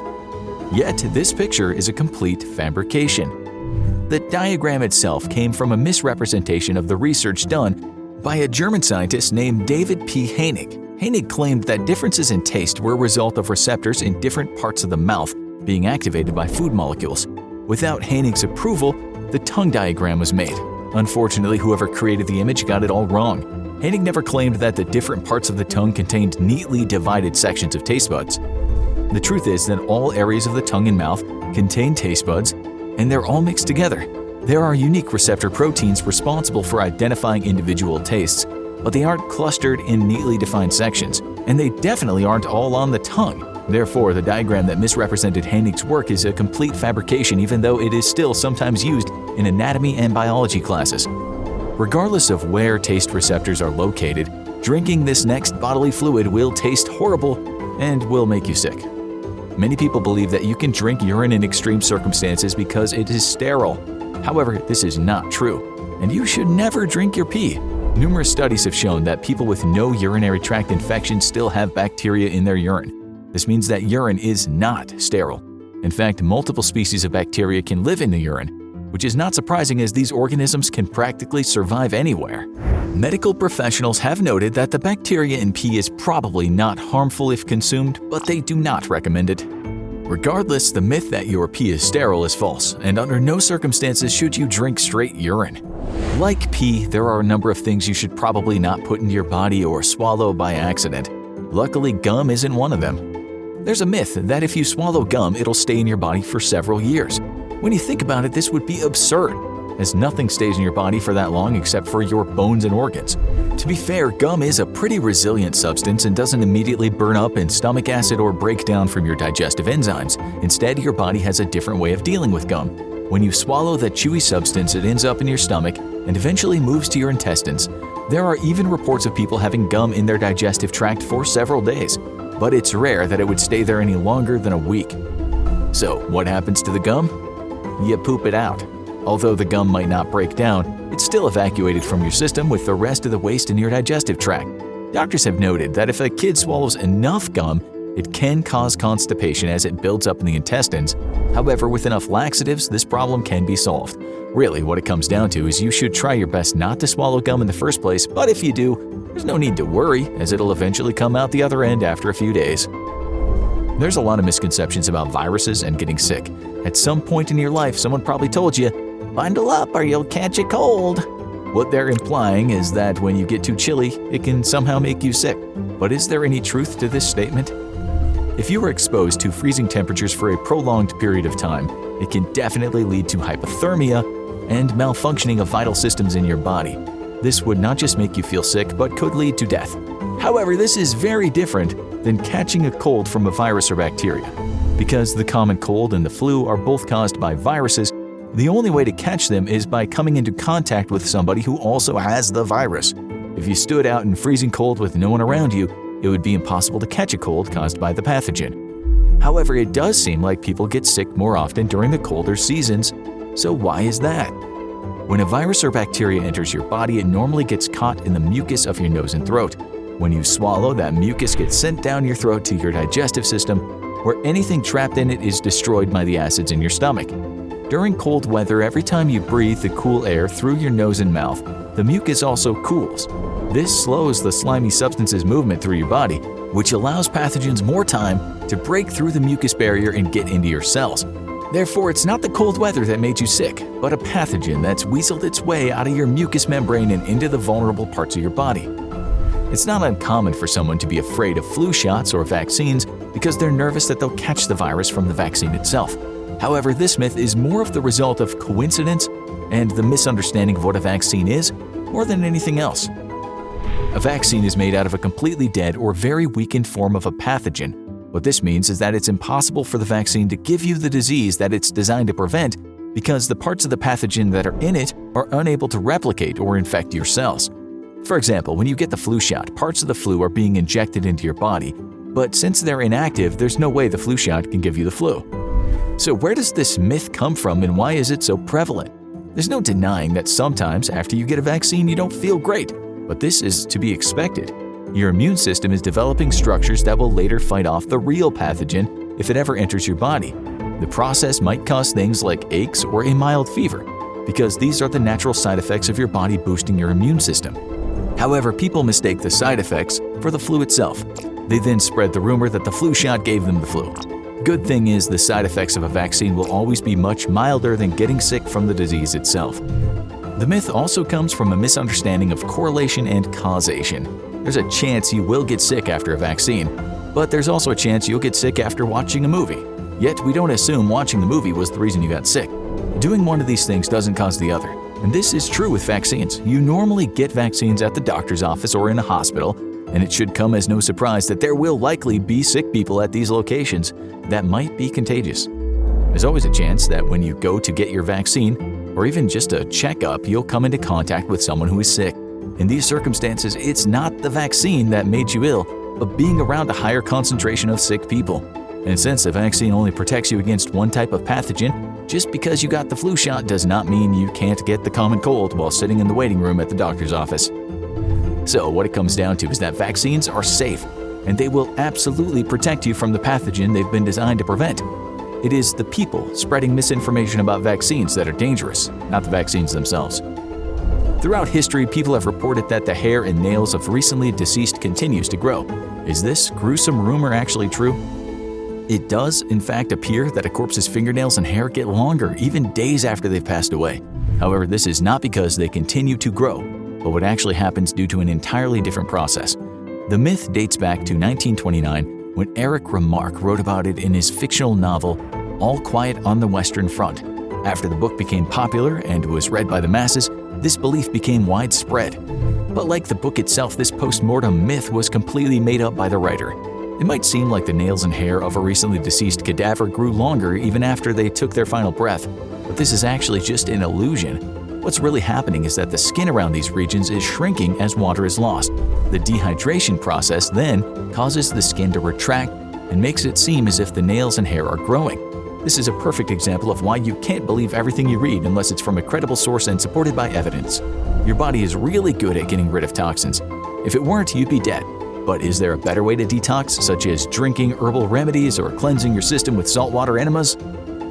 According to science, there are no treatments that can replace or improve upon the natural detox systems in your body. These structures include the kidneys, liver, and lungs. Your organs have evolved over millions of years to ensure that the blood circulating around your body has as few toxins in it as possible. Even as you watch this video, your body is hard at work taking out any harmful substances in your blood and breaking them down to make sure you excrete them before they poison you. There are tons of companies who try to sell the myth that there are miracle substances that can rid your body of toxins. Unless that person is a certified medical professional trying to get lethal amounts of drugs out of your system, they're lying to you. It's also interesting to note that any company that says their product will remove toxins from your body are often incredibly vague about which toxins they'll be targeting. The reason for this is because if they started naming specific molecules, their product could then be clinically tested, and the results probably wouldn't go in their favor. As a child, you might have been told to stop cracking your knuckles because it'll give you arthritis. There is some good news for those of us who do this when we're nervous. Cracking your knuckles has no connection to arthritis of any kind. Numerous studies have been done to debunk this claim. Scientists have concluded that there is no connection between habitual knuckle crackers and the development of arthritis. But there is another part of this myth that's also been debunked. According to the research, even people who already have arthritis can crack their knuckles, as this habit does not seem to make their arthritis any worse. There's also some downsides to cracking your knuckles, however. It seems that there is a correlation between knuckle cracking and reduction of grip strength. It's also possible to hurt yourself or dislocate a bone if you try too hard to get a knuckle to crack. The actual sound from cracking your knuckles comes from the popping of bubbles in your synovial fluid, which is the liquid that helps lubricate your joints. Sight, taste, smell, touch, and hearing. Those are the 5 human senses. Or are they? As we think of them, the 5 senses came from the ancient Greek philosopher Aristotle. He believed every sense could be connected back to a part of the body, and since Aristotle didn't know about the inner ear canal or its importance in helping us maintain our sense of balance, along with many other structures, he left many of our senses off his list. Now we know that the vestibular system is responsible for helping us not fall over every time we take a step. Incredibly, your skin alone is capable of sensing several different stimuli. Your skin has receptors to identify not only touch, but pain, temperature, and proprioception. Proprioception, also known as kinesthesia, is your body's ability to sense movement and position. Now, depending on who you ask, you could have as many as 9 to 33 senses. Regardless of the exact number, humans definitely have more than just 5. Many people have been told that if they touch a frog, it can give them warts. This is just not possible, as the bumps on frogs aren't actually warts at all. This myth probably came from mothers who didn't want their children picking up dirty amphibians like frogs and toads. Truth of the matter is that the bumps on their skin are actually glands. You can never get warts from picking up one of these animals because warts come from something completely different than frogs. Warts are most often caused by a virus, such as the human papillomavirus, or HPV, which is the most common pathogen associated with warts. Therefore, unless a frog transfers a wart-causing virus to you, which is next to impossible since we are very different species, there's no way for a frog to give you warts. How much of the human brain actually gets used? You've probably heard that humans use only around 10% of their brain. Even this seems a little high for some people. However, this statistic isn't quite accurate, as it is a complete lie. The 10% myth might have been started by an American psychologist named William James, who wrote a book called The Energies of Men. In it, he said, "We are making use of only a small part of our possible mental and physical resources." James never threw out an exact percentage for brain use, but this could be where the 10% statistic started. Regardless of where it came from, you and every human on the planet uses 100% of their brain throughout the day. Even while you're asleep, your frontal cortex and somatosensory areas, which help you sense things around you, are still operating. These two sections already make up over 10% of your brain. Neuroscientists also point to the fact that your brain accounts for only around 3% of body weight, while it uses around 20% of your energy. This just shows you how active the organ is. There's no secret to unlocking more brain power because you are likely already using all of it already. Unfortunately, this means you probably don't have any latent superpowers or the ability to talk to ghosts hidden away in a secret section of your nervous system. When was the last time you went swimming right after eating? Probably a very long time ago, because you believe the myth that you need to wait 30 minutes after eating to go swimming. The chances of drowning from a cramp are incredibly low. The chances of drowning from a cramp caused by eating before swimming are close to zero. Where this myth originated from is unclear, but it was mentioned in the book Scouting for Boys, which was published in 1908. The thought process behind it seems to have come from the idea that your body increases the amount of blood flowing to your stomach to help with digestion when you eat food. In theory, this can cause cramps, but it would be highly unlikely any digestion-caused cramp would be debilitating enough to cause you to drown. However, drinking 30 minutes before swimming can most certainly lead to death. We're not talking about drinking a soda or some lemonade. Instead, we're referring to alcohol, as intoxication is one of the leading causes of drowning around the world. Therefore, eating 30 minutes before swimming, probably okay. Getting in the water after a couple of margaritas or Mai Tais, different story. When it gets cold outside, you probably think about putting a hat on after your jacket. This is because a commonly held belief is that you lose more heat from your head than any other part of your body. This is not true. There are a couple of factors that cause people to hold on to this misconception. The first is that the head and face have a higher concentration of receptors that make them more sensitive to temperature changes in the environment. However, the body doesn't lose more heat from the head than other parts of the body. Some researchers have suggested that this myth originated from the United States military. In the 1950s, the US Army wanted to test survival gear in case the Cold War turned hot and they had to fight the Soviets in Arctic conditions. So they put soldiers in a freezing cold environment to ensure their outfits allowed them to retain enough body heat to operate in sub-zero temperatures. The snowsuits covered the body from neck to toe, but they did not cover their head. Therefore, the report noted that soldiers were losing most of their heat through their heads. But that was because it was the only part of the body that remained exposed. Somehow, the findings of this experiment got twisted into the soldiers losing more heat from their head than any other region of their body. But this would have been true about any part of their body that was directly exposed to cold temperatures of the Arctic. In practically every medical television show or movie you've ever seen where someone flatlines, the doctors rush in with a defibrillator and shock the patient back to life. But this is not how it works in the real world. Real medical professionals do not bring in a defibrillator when someone's heart stops beating. This is because it would do absolutely nothing. Defibrillators are used to shock a heart back to its normal rhythm if it's beating irregularly. The actual beating of the heart is caused by electrical signals coming from the brain and delivered through the nervous system. When these signals somehow get out of sync, it can lead to an irregular rhythm or heart attack. The defibrillator is then used to deliver an electric shock that forces the heart back to its normal rhythm. The key here is that the nervous system's electrical signals still need to be stimulating the heart for the defibrillator to work. If the heart has stopped beating completely and someone flatlines, it means there is no electrical signal to try to shock back into sync. Therefore, a defibrillator is useless in this situation. Luckily, real-world doctors know this and would never try to use a defibrillator in this type of situation. Instead, when a patient flatlines, medical professionals begin doing CPR to keep blood and oxygen flowing to the brain. As CPR is happening, the patient is given an epinephrine injection which increases adrenaline in the body and jump-starts the chemical signals in the brain. The ideal outcome is that the brain will then restart the heart and the blood will start pumping around the body again. One of your friends is sleepwalking around the house. You want to help, but you've been told if you wake them up, they could die. What do? First of all, don't panic. You will not kill your friend by waking them during a sleepwalking episode. Around 7% of people sleepwalk in their lifetime. However, no one has ever died from being awoken while sleepwalking. This myth came about before advances in neuroscience allowed us to better understand what's happening with the sleepwalker's brain. People used to think that when someone was sleepwalking, their soul left their body. It was thought that if you woke someone in this state, their soul would not be able to return to their body, and they would live the rest of their life as a soulless creature. We don't know the specific reasons that sleepwalking occurs, but it definitely isn't because someone's soul has left their body.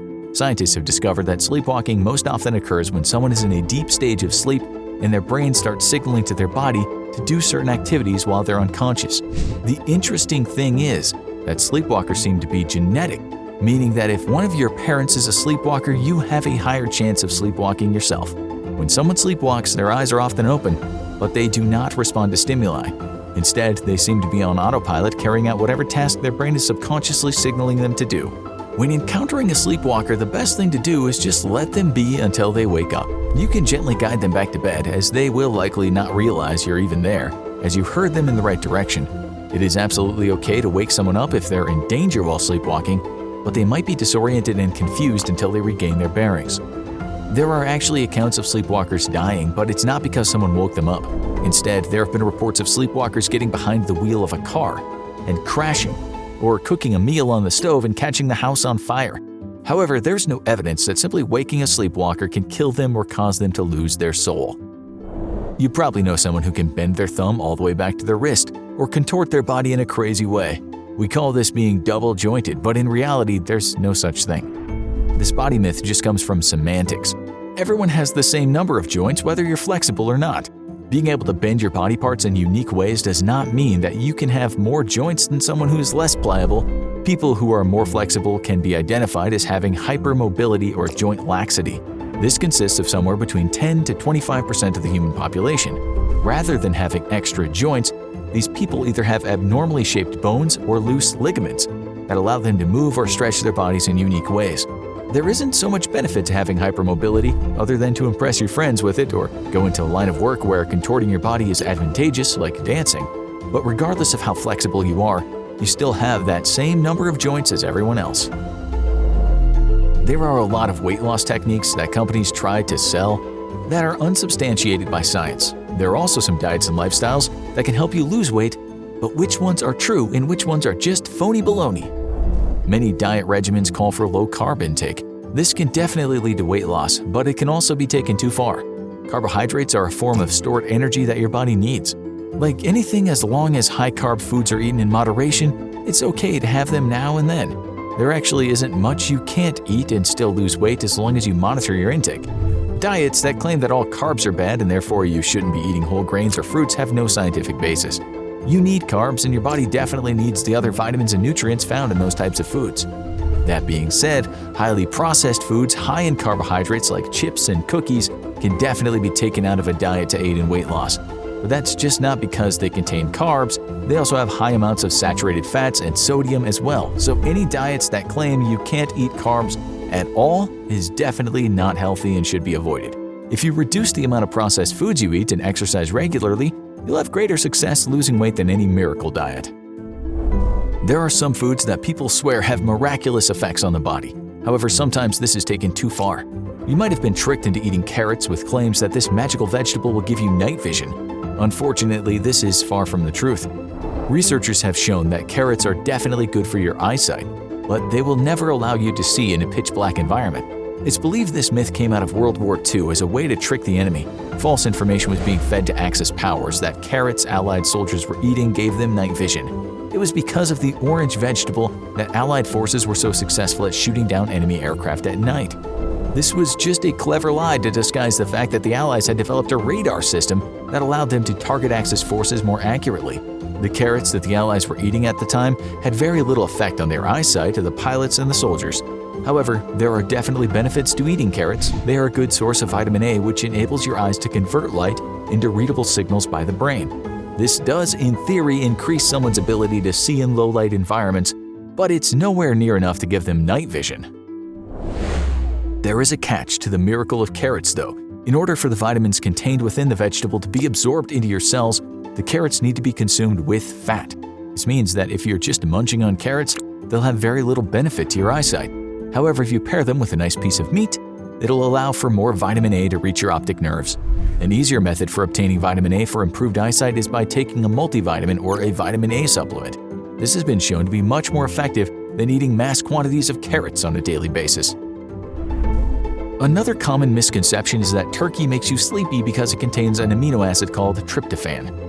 You have likely felt sleepy after eating a Thanksgiving meal, and someone told you the reason for this is because the turkey contains tryptophan. They're not wrong in that turkey contains tryptophan, and that molecule does in fact make you drowsy.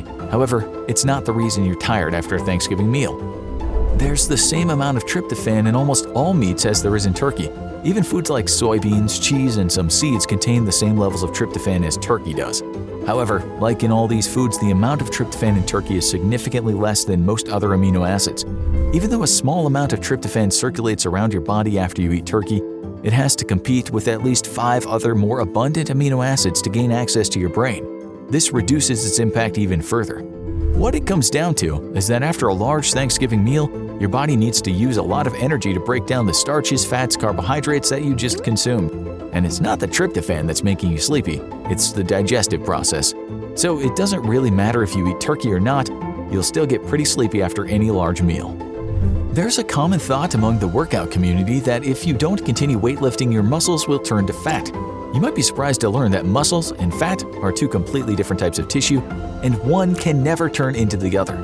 Although it is true that if you stop working out and lifting weights, your muscles will shrink, they definitely will not turn into fat. Yet there seems to be a connection between stopping a workout regimen and the development of fat on the body. Health experts explain that it's not the muscles turning into fat that causes the increase in body fat, but the change in lifestyle in general. What happens is that working out is often connected to trying to live a healthier, more active lifestyle. When a gym routine falls to the wayside, oftentimes other aspects of staying healthy do as well.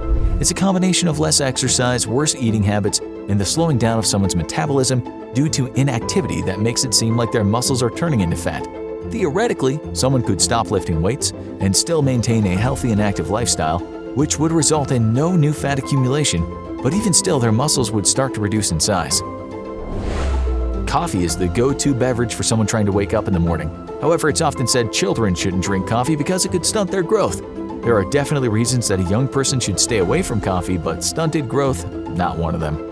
There have been a number of studies done on this myth, and they've found no evidence that connects coffee to impaired growth. The myth most likely comes from the idea that the caffeine in coffee can cause osteoporosis or a deficiency in vitamin D. This can impact bone density and make them more fragile. However, the amount of caffeine contained in coffee has very little effect on the strength of bones. This small effect can easily be offset by drinking milk or consuming other forms of calcium. Researchers warn that even though coffee won't stunt a child's growth, it could cause other problems such as high blood pressure, but this is true for anyone who puts caffeine into their body. For this reason, it's best for everyone to limit the amount of caffeine they consume, not just children. Also, caffeine is an addictive substance, which can cause withdrawal symptoms if levels in the body are too low. These symptoms can be exacerbated by the fact that a child's brain is still developing. Therefore, it's better to keep kids away from coffee until they're more mature. However, at no point will drinking coffee impact growth. And speaking of addiction, there's a myth that getting addicted to something is a choice. Yet scientists, researchers, and medical professionals have been trying to change this misconception for decades. The body is extremely complex, but there is one organ in particular that we still have just scratched the surface of understanding. The brain controls everything in the body. and is responsible for our addictive tendencies. Unfortunately, when it encounters a substance with the right chemical properties, the brain can be reprogrammed to crave that substance. A lot of pain-relieving medication can be addictive because of the lack of pain is a feeling that the brain enjoys. Other addictive substances like drugs, alcohol, or even caffeine cause the brain to release dopamine and other chemicals that make you feel happy. Your brain then wants to be in that state of pleasure more and more frequently, which eventually can lead to addiction. However, scientists have discovered that oftentimes it's not necessarily the drug that's addictive, but some people are more addictable than others. This can be because of a genetic predisposition or caused by an event during a person's lifetime. What it comes down to is that addiction is the result of how our brains are wired. And since no one can control that, there's no way addiction can be the fault of an individual. That's why it's important to debunk the myth that addiction is a choice and educate others so that everyone can get the help they need. April 11, 1865. President Abraham Lincoln is feeling downcast as he speaks with his friend and bodyguard, Ward Hill Lamon. He's telling Lamon he's highly perturbed about a dream he's had the other night, in which he'd seen a corpse lying atop a catafalque in the White House's East Room as the subdued sobs of mourners filled his ears. When he asked the soldier who it was, the soldier replied, "The president. He was killed by an assassin." A few days later, while watching the play Our American Cousin at Ford's Theater, Lincoln was shot by an assassin. He died the next day. Today, we're going to take you down the rabbit hole of the meaning of dreams, an age-old conundrum we intend to get to the bottom of. We need to start with a few real-life cases of people who had recurring dreams. And there's no better place to start than Lincoln, a man who was obsessed with his dream life. He wasn't shy about telling others about it either, despite the fact that his arguably superstitious fascination might have seemed below a man of such high intellectual standing. One recurring dream he told his cabinet about happened many times during the Civil War. He said that he often dreamed he was on a singular and indescribable vessel that was moving with great rapidity toward a dark and indefinite shore. He said that he had this very same dream before nearly every great and important event of the war. This included some of the Union's greatest victories, such as Gettysburg and Antietam. For him, it meant great changes were afoot, but as you'll soon see, modern psychologists may have disagreed. It might sound crazy to us in 2023 that the President of the USA would tell his cabinet about his dream life, but in those days, people were fascinated by dreams. Sometimes a well-known person's dreams would appear in newspapers, as did Lincoln's many times. It was thought back then that dreams might be able to unlock the doors to the future, that they might be portents, messages about what's going to happen. Lincoln was one of those people that often remembered his dreams. We all dream maybe 4 to 6 dreams a night if our brains are in working order and we're not on certain drugs that affect our sleeping patterns. They usually last 10 to 20 minutes, but because we aren't using our logical faculties when we dream, our dreams can feel much longer. That's one theory. Another says because it's related to the sleeping brain being at a lower temperature. We're effectively also paralyzed in sleep, which is a good thing since we can't act out with our muscles what's going on in the dreams. Some people wake up but remain paralyzed, a condition known as sleep paralysis, which can be scary as hell as you scream and shout and try to move your arms while you can still hear the person next to you snoring. If you've experienced it, you'll know what we mean when we say it's frightening. There are 4 stages of sleep taking about 90 minutes a cycle. It's during the rapid eye movement or REM part of that cycle that we have the most vivid dreams. The REM stage gets longer the further we are into our night's sleep. REM's relation to dreaming was only really defined in 1953, a long time after Lincoln went on trips down the river.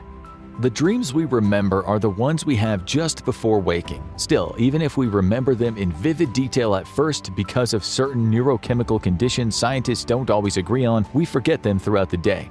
But the big ones can stay with us forever. Lincoln used to write his dreams down after waking, which, as you'll see later in this show, was probably a very good idea. Lincoln wasn't the only one who thought his dreams were more like visions of the future. Dreams have been seen as prophecies since time began. Alexander Hamilton Stevens, who was the vice president of the Confederacy through the Civil War, said the same thing as Lincoln. He said he also saw the future during his nightly bouts of disease. When he was in prison at Fort Warren at the end of the war, he said he had a number of recurring dreams, and he wrote them all down. He said he'd often wake up in tears after dreaming about being at home and saying goodbye to his slaves or visiting his deceased sister. He wrote, "For the most part, my dreams seem nothing but the aberrations of my own mind. Still, they seem to be so much more, special visitations, visits portending something." He believed God might somehow be a part of these dreams. So here we had two men of high intellectual caliber living in an age of rationality and reason, fighting on two different sides who both believed dreams could be portents, a picture of the future. As we said, these portents were published by newspapers. The public lapped up the stories. Many people thought Lincoln's the Janus-faced vision dream was him seeing his own demise. He had the dream just after he was elected in 1860. He said he was looking into a looking glass, but what looked back at him were two faces, one of them much paler than the other. Lincoln told his wife Mary about this, and he also told a number of close friends. After he was assassinated, this dream, as well as the floating dream and the White House funeral dream, were printed in various newspapers. One story said that after he told Mary about the two-faced dream, she said to him, "That means you will be re-elected. But I don't like it's looking pale. That looks as if you would not live through your second term." Lincoln was super spooked by this dream, thinking it could indeed mean he'd be a dead man during his second term. He actually died just 45 days into that second term. He was so unnerved about his dream, he tried to tell himself it was the natural result of some principle of refraction or optics. We told you, he was a rational man. Some of you might now think Lincoln was crazy, but maybe his dreams did teach him something, as we'll explain in detail soon. We can find many more stories of people who felt their dreams were a portent. This is the story told by the satirist Mark Twain, who said he'd had a dream of his brother's death. At the time, Twain, real name Samuel Clemens, was only 23. He had a dream his brother was dead and was so convinced that he had to be calmed down by his sister. At the time, both brothers worked on a steamboat called Pennsylvania. To cut a long story short, he and his brother got split up, Pennsylvania sank, and the brother died on it along with 250 others. Later, the scene at the funeral was exactly what young Twain, Samuel Clemens, had dreamed of. Comes as no surprise then that he later joined the Society for Psychical Research. Twain was a very, very sharp and intelligent man, but he believed dreams held a mysterious power. He once wrote, "I came in with Halley's Comet in 1835. It's coming again next year and I expect to go out with it." The Almighty has said, no doubt, "Now here are these two unaccountable freaks. They came in together, they must go out together." He died one day after Halley's Comet's perihelion. 'Twas a very good guess he made. Dr. James Watson said before he wrote about the double helix structure of DNA, he had dreams about a double-sided staircase of, in some accounts, two intertwined serpents. Paul McCartney dreamed up the song yesterday and wrote it when he woke up. Dmitri Mendeleev, who created the modern periodic table in the 19th century, once wrote, "I saw in a dream a table where all the elements fell into place as required. Awakening, I immediately wrote it down on a piece of paper." Carl Jung, the Swiss psychiatrist, said he used to have the same dream over and over, in which he was in a giant house with many floors and rooms, which he later realized were different parts of the psyche. Still, today we often fill in personality archetype tests for fun or in the interview process for a job. Jung worked closely with Sigmund Freud until the two had a famous falling out. It was these two that became widely known for trying to explain what dreams were from a psychological point of view, not a neurobiological point of view. They didn't believe in dreams as messages from God or in other forms of divination. For them, dreams were firmly rooted in the person and could tell you a lot about that person. While they differed greatly regarding what they thought about the mind, they both understood that dreams were powerful things. Freud thought more about how dreams were manifestations of repressed desires and unconscious conflicts, while Jung once said, "They do not deceive, they do not lie, they do not distort or disguise." He said dreams could be linked with archetypes and universal themes and show us the purpose of our lives. So for Jung, dreams may show a path forward, a development. But he also said, "I've noticed that dreams are as simple or as complicated as the dreamer is himself, only they are always a little bit ahead of the dreamer's consciousness. I do not understand my own dreams any better than any of you, for they're always somewhat beyond my grasp." For Freud, who to be frank was quite dark, a recurring dream would be a reenactment of something traumatic that had happened to someone in the past. The dream might only be the way this person can awaken those dark forces. He also believed dreams were a way to release a repressed sexual desire. So if he'd read that Lincoln had a dream of a singular and indescribable vessel that was moving with great rapidity toward a dark and indefinite shore, he would no doubt have said the vessel was Lincoln's penis and the dark and indefinite shore was his repressed sexual desires. Jung might have said what many of you would think, that Lincoln's vessel was his unconscious mind on an adventure of sorts to attain personal growth, but there's much more to dreaming that these two guys came up with. So right now, we've discussed three types of recurring dreams. One is the dream as possibly a portent. As you saw, very popular in Lincoln's day, and although we didn't discuss it, popular throughout most of history. Type 2 is a dream as being part of a creative inspiration, what ancients might have said was being touched by the gods. Type 3 is the dream as a symbol, a coded message that can tell us something deeper about ourselves. This is how we usually think of recurring dreams in this day and age. What is strange is that people tend to have these same dreams. According to the Sleep Foundation, between 60% and 75% of American adults have recurring dreams, with women having them a bit more often than men. 77% of those recurring dreams are negative, with car crashes and your teeth falling out being common. Other common recurring dreams are being chased, falling, flying, being naked in public, and finding yourself unprepared for something important such as having an exam or public speaking. Let's take a look at the dream of your teeth falling out. Obviously not a very nice dream. Goes without saying that if your teeth really are falling out in real life, then this anxiety would be expected. But most people who have this dream usually have perfectly fine teeth. So it doesn't fall into what we would call the continuity hypothesis, which means dreams are just an extension of your waking thoughts or worries. Losing teeth in a dream, often just pulling them out really easily with your fingers, seems to go a lot deeper than dental hygiene concerns. The ancient Greek dream interpreter Artemidorus Daldianus said different teeth could represent different people in a household.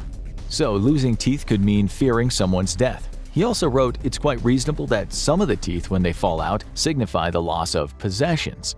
That was almost 2,000 years ago and things haven't really changed much. Generally, we relate losing teeth in a dream to some kind of insecurity looming over someone. Freud once theorized that losing teeth in dreams was a fear of sexual impotence, possibly a fear of castration for men, and a fear of infertility for women. This was all related to the fear of powerlessness, he said, and for Freud, the greatest of all insecurities was losing your genitals. Some more recent studies have confirmed that people who dreamed about losing their teeth often suffered from higher levels of depression and anxiety, and in real life are worried a lot about feeling helpless and losing control. They were stuck in a loop of anxiety and depression, and so their bad dreams recurred. Researchers also said this dream is common when people face transitions in their lives. Some other studies related such dreams to actual tooth irritation, such as teeth grinding when people sleep, but that's a long shot. Obviously, some dreams are very easy to understand. Lots of people have a dream of not being able to find the bathroom, and then they wake up and find they are in need of a pee. Other dreams are far less easy to understand, such as trying to turn on a light in a dream. It would seem pretty obvious in the symbolic sense that the dream would mean somebody needs some clarity in their life to answer a question. Perhaps they found themselves in a difficult situation in life but can't find a way out, and so they need some light. This again relates to the feeling of being anxious and powerless. But why is any of this happening at all? What actually makes us dream of these things? It's not as if we go to bed wanting these dreams to happen. Sure, some dreams are just us seemingly mixing and mashing up parts of the day we had. A movie, for instance, can affect what we dream about at night, but sometimes we have the trips of a lifetime and the content of the dream doesn't seem to relate to anything you can easily explain. We can turn into producers of epic movies, yet the movies don't seem to be based on our day-to-day lives. Why? We know from looking at brain activity that the limbic system is very active during sleep. The limbic system plays a huge part in processing our emotions, motivations, and memories. The amygdala is also a part of this system, and during REM, remember that's the dreamy part of our sleep cycle, the amygdala, which processes fear and anxiety, is very active. Meanwhile, the part of the brain that is not very active is the reasoning and logical thinking part, the prefrontal cortex. It's like watching a movie without a director, just lots of memories and feelings that run wild. You have this big bag of memories and fears and emotions all swirling around, but your so-called executive suite is hardly switched on. That's why your dreams are so crazy. It's why they can defy logic. It's thought that when people have lucid dreams, when they know they're dreaming and can impact the outcome of their dreams, some part or parts of the frontal cortex are turned on. But again, why are our brains doing this to us? Why did evolution make us this way? Dreams have been with us forever and they are here to stay. But why? Our brains are certainly mysterious things. There's much we have stored on those hard drives in our heads that we're not always aware of. These hidden memories, symbols, and feelings can sometimes come out when we're not exactly dreaming, and we think this might be an answer to why we dream or have recurring dreams. Researchers from the Center for Psychedelic Research at Imperial College London wrote a paper in 2019 about the effect of the substance dimethyltryptamine, or DMT, on humans. DMT is a very powerful, sometimes life-changing hallucinogen, something Joe Rogan likes to talk about. He's not alone. The researchers report, from the altered brainwaves and participants' reports, it's clear these people are completely immersed in their experience. It's like daydreaming, only far more vivid and immersive. It's like dreaming, but with your eyes open.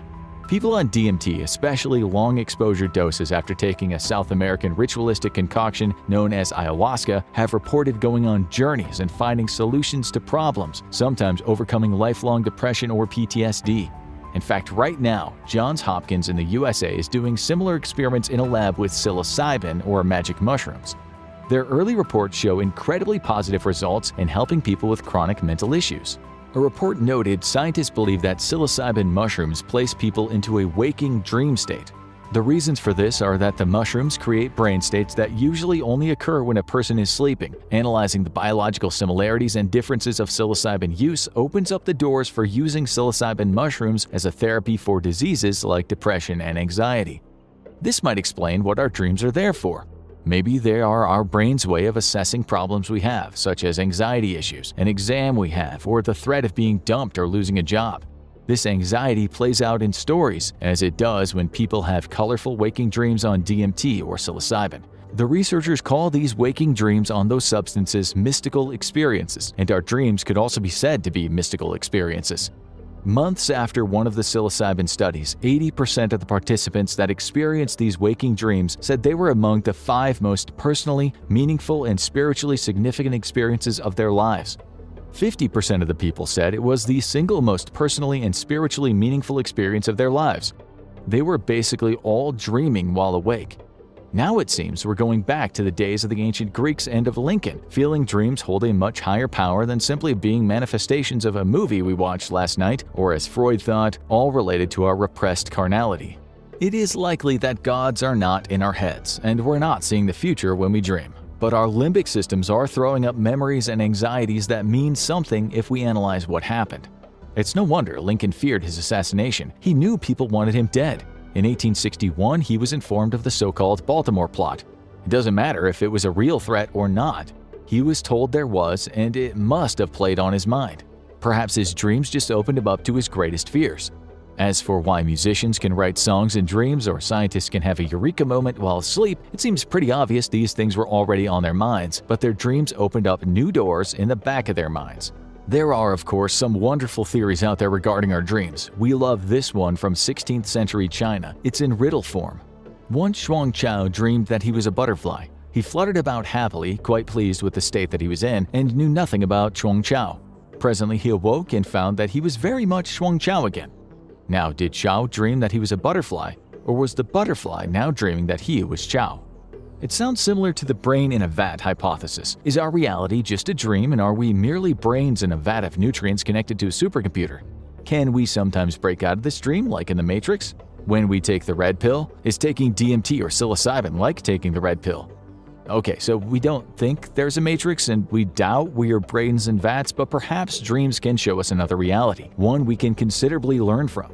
Studies have shown that the majority of people in the world believe that dreams can show us hidden truths. It's not crazy to suggest that, it seems. It's just that science can't fully understand dreams. We don't know how these dreams are organized, especially when they are spectacular trips worthy of a movie screening. All we know is that our brains can conjure up amazing things while we're dreaming or having waking dreams on powerful substances that we should add should not be taken outside of a professional setting until we understand them more. So it is possible that, like Lincoln, we have recurring dreams in an attempt to understand ourselves better and figure out our reality. Sometimes we can't, so we get stuck in a loop of bad dreams. Scientists have sometimes said that's what happens with depression. People get stuck in a seemingly eternal loop of the same negative thoughts.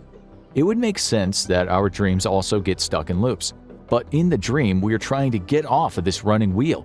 It's possible that in some dreams we make a breakthrough. We're sure many of you have woken up from dreams feeling like a weight has been lifted off your back. These could be said to be breakthrough dreams. Scientists admit that dreams can heal, they just don't know exactly why. A British scientist also working on psilocybin studies said the dreamlike trips in his studies helped people get off their never-ending cycle of repetitive negative thoughts. Maybe that's what dreams are, people running around trying to make sense of things and sometimes trying to find pathways out of trouble. Although we don't think there's anything otherworldly about our dreams, nonetheless, what we don't know about ourselves is indeed a somewhat magical and sometimes frightening universe that nonetheless needs to be explored. Your dreams are your friend, even if it might not seem that way at times. Alcohol, cigarettes, chocolate, the infographic show, and taxidermy? People are addicted to all sorts of things, but some are pretty bizarre. Bizarre enough to spawn a long-running TV series named My Strange Addiction. These are some of the weirdest things people have ever been addicted to. One of the strangest addictions is a surprisingly common one, pica. This is the bizarre compulsion to eat things that aren't food. Some people are fixated on a specific object, like the woman on My Strange Addiction who couldn't stop drinking warm paint. Others chew their hair relentlessly, but some just eat whatever they can get their hands on, which naturally can lead to some serious medical issues as the body wasn't meant to digest things like rocks, buttons, and screws. Some severe pica sufferers have needed surgery, with one patient's stomach containing a shocking 1,446 items. It's mostly commonly seen in pregnant women and people with other mental and developmental disorders. A related disorder is less harmful but no less strange. Have you ever picked up an ice cube from an empty cup of soda and sucked on it or chewed it? It's an odd feeling, and one that most people don't want to repeat too often, unless they have pagophagia. These people are obsessed with eating and chewing ice. While it isn't as dangerous as pica due to the ice just dissolving into water, it can be a sign of iron or zinc deficiency. While people can live with this condition without harming their digestive system, the same can't be said for their mouths. Chewing ice can result in broken or damaged teeth, and the hard and cold substance can cause gum injuries. But some addictions can be too much of a good thing. The famous addiction show profiled a 55-year-old man named Tom who had decided to get fit, really fit. He got into cycling and soon escalated his exercise routine to 6 hours on his bike a day. Getting healthy, right? Not so much. His doctor warned him that he was putting too much wear and tear on his body and could be putting himself at risk for a heart attack if he continued to overexert himself. What drives an older person to break down their body with extreme exercise? Maybe fear of mortality, in which case he could be bringing on what he fears most. It's not the only way exercise can backfire. One of the only celebrities to appear on My Strange Addiction, Lauren Powers, was a model and fitness guru who got into bodybuilding as she got older, even winning amateur bodybuilding competitions. But she took it way too far, working out up to 36 hours a week. To ensure her body could stand up to the pressure, she became addicted to supplements and injections of human growth hormone, the controversial drug that gets athletes kicked out of their sports.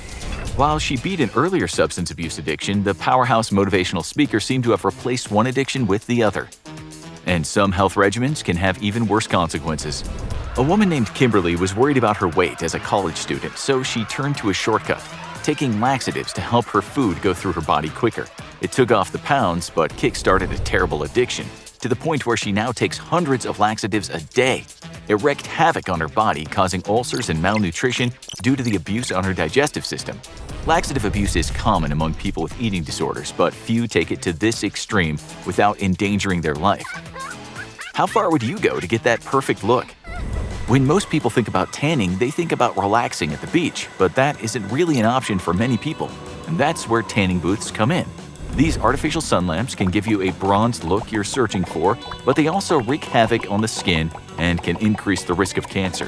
While few sessions before a vacation won't cause any long-term damage, some people become addicted. Not only are they searching for the perfect shade, but the ultraviolet rays of a tanning booth can release endorphins, which make people feel good. The combo leads to some people paying a visit to the tanning booth far more often than is healthy. And that's not the only change people make to their bodies. Cosmetic surgery is becoming an increasingly common decision. Usually, people have surgery to fix a feature they never liked, like their nose, or to tighten up some areas that are sagging with age. But some people just can't get enough. Estimates are that up to 10% of the people who've had plastic surgery become addicted, and many take it too far, winding up with their face looking unnatural or suffering medical complications. Doctors are starting to recognize this as a disorder in its own right. Body dysmorphic disorder, where people become obsessed with their appearance and see exaggerated flaws. And some people go for more colorful changes. Kids often want to make their first body modifications pretty young. Sure, little girls getting their ears pierced is pretty common, but mom is likely to shut down a nose ring and tattoos are out of the question. Maybe mom was worried that once they'll get started, they'll never stop. Some people get a high of endorphins when they get a new tattoo or a piercing, and keep coming back until they're more canvas than person.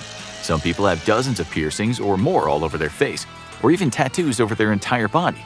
While not all of these people are addicts, doctors get worried when the desire for more and crazier modification starts to change from artistic expression to self-mutilation.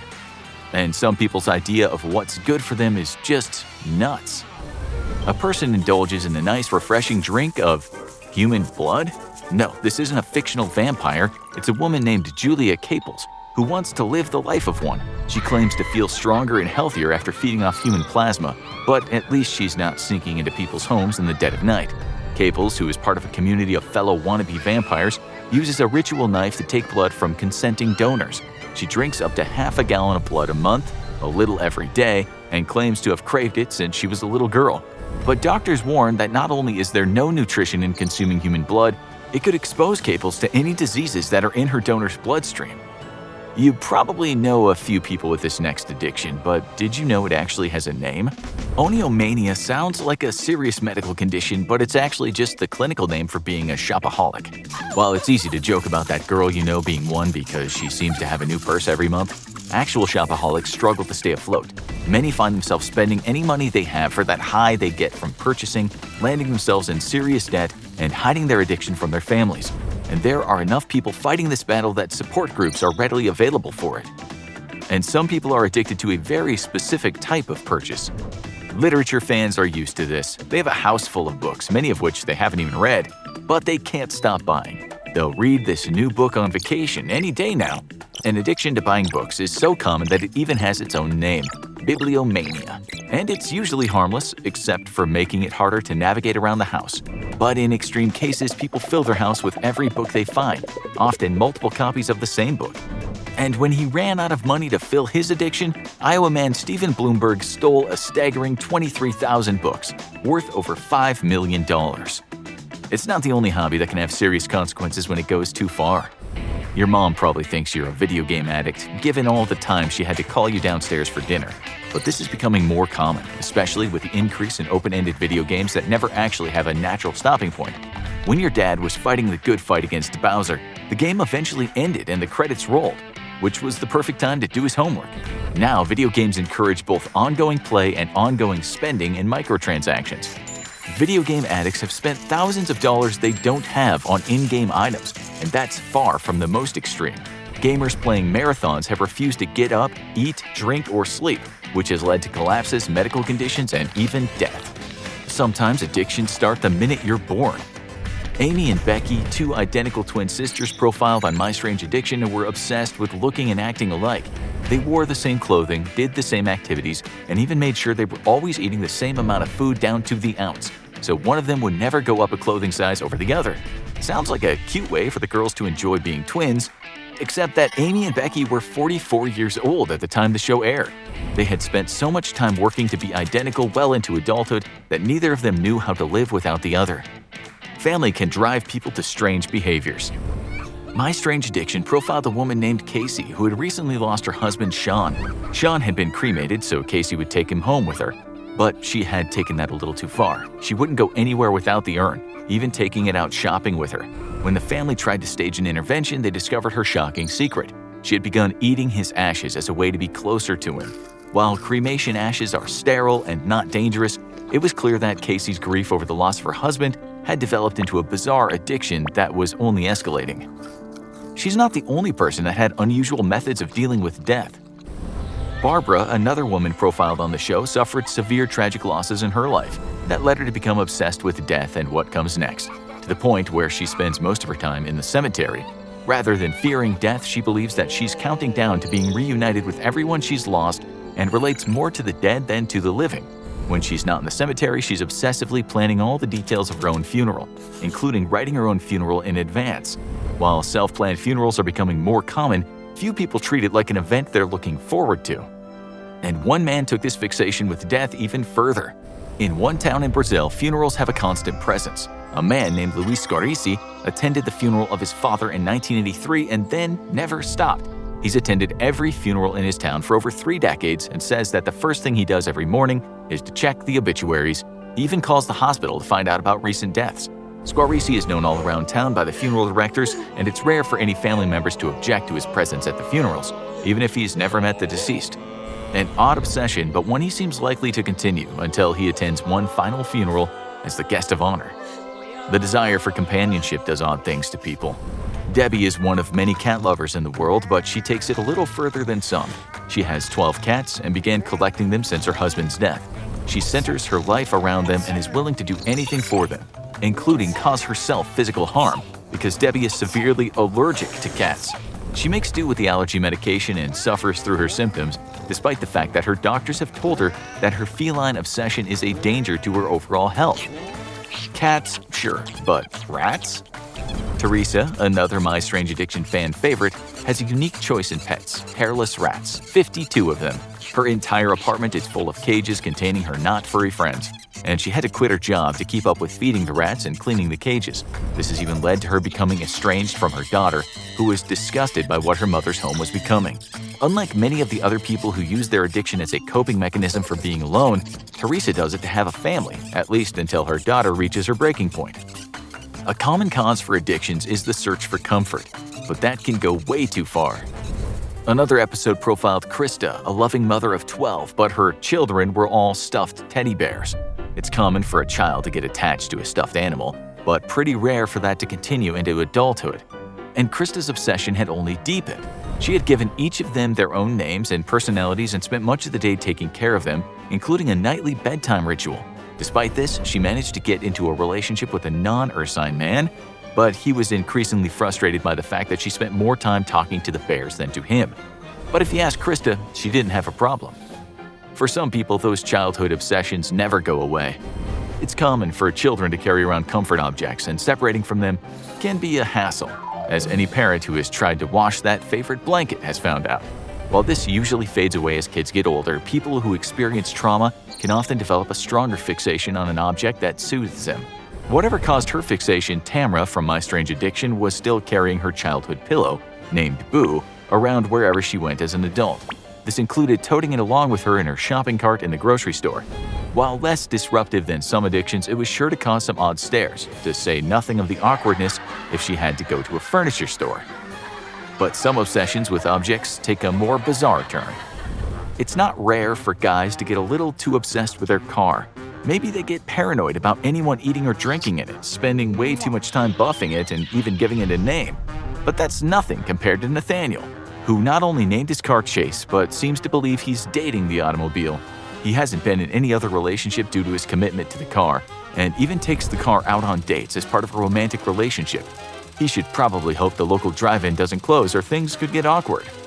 Some addictions, though, can be more physically harmful. Keeping yourself groomed is important, but it's easy to let it go when you're too stressed or busy. Suddenly your fingernails are way too long and it's time for a clipping. But Jazz, one of the strangest cases profiled on the show, had been obsessively growing her fingernails out for 22 years without clipping them. One of her nails was 2 feet long, and her bizarre feature was making it hard to do basic tasks, like brushing her teeth or tying her shoes. Her addiction was hurting her quality of life, but she seems terrified of even considering using a nail clipper. Sometimes it takes serious physical consequences before people make a change. No one really likes the smell of gasoline, do they? It's certainly not pleasant when you fill up the gas tank. However, a woman named Teresa had been spending 30 years obsessively smelling gasoline. Not only does she sniff it whenever she gets the opportunity, but she has taken to carrying a water bottle filled with the thick liquid on her at all times, pulling it out for a sniff every 10 minutes and getting up in the middle of the night for a fix. This has had a terrible impact on her health, including memory issues and anemia, and her family contacted the show hoping to get her help before it was too late. Sometimes a seemingly harmless habit can take an extreme turn. Rock collecting is one of the safest hobbies around, although it can certainly kill a conversation once you pull out the collection for guests. But no activity is harmless when someone is obsessively addicted. As My Strange Addiction showed about a woman named Belinda, not only does she spend an excessive amount of time hunting for the perfect rock, but every time she was rock hunting she fell into a trance-like state. She would lose track of time, disappear for hours, and would even wander into dangerous areas to find a rock that spoke to her. And even recommended habits can get out of control. Keeping the home clean isn't something most people look forward to, and they try to get it over with as quickly as possible. Centrell, though, finds that keeping her home clean consumes her life. She spends up to 8 hours a day scrubbing and polishing the home. By the time it's clean to her satisfaction, she's usually exhausted and has no time for anything else in her life. Making it worse, she loses her temper anytime someone in the household leaves an area that isn't clean to her satisfaction. She is obviously addicted to cleaning, but compulsions to clean are also affiliated with obsessive-compulsive disorder, which can lead people to believe that their welfare depends on completing single repetitive tasks. Some addictions are just plain gross. It's not something anyone looks forward to after taking a shower, cleaning the drain of all that nasty hair that builds up.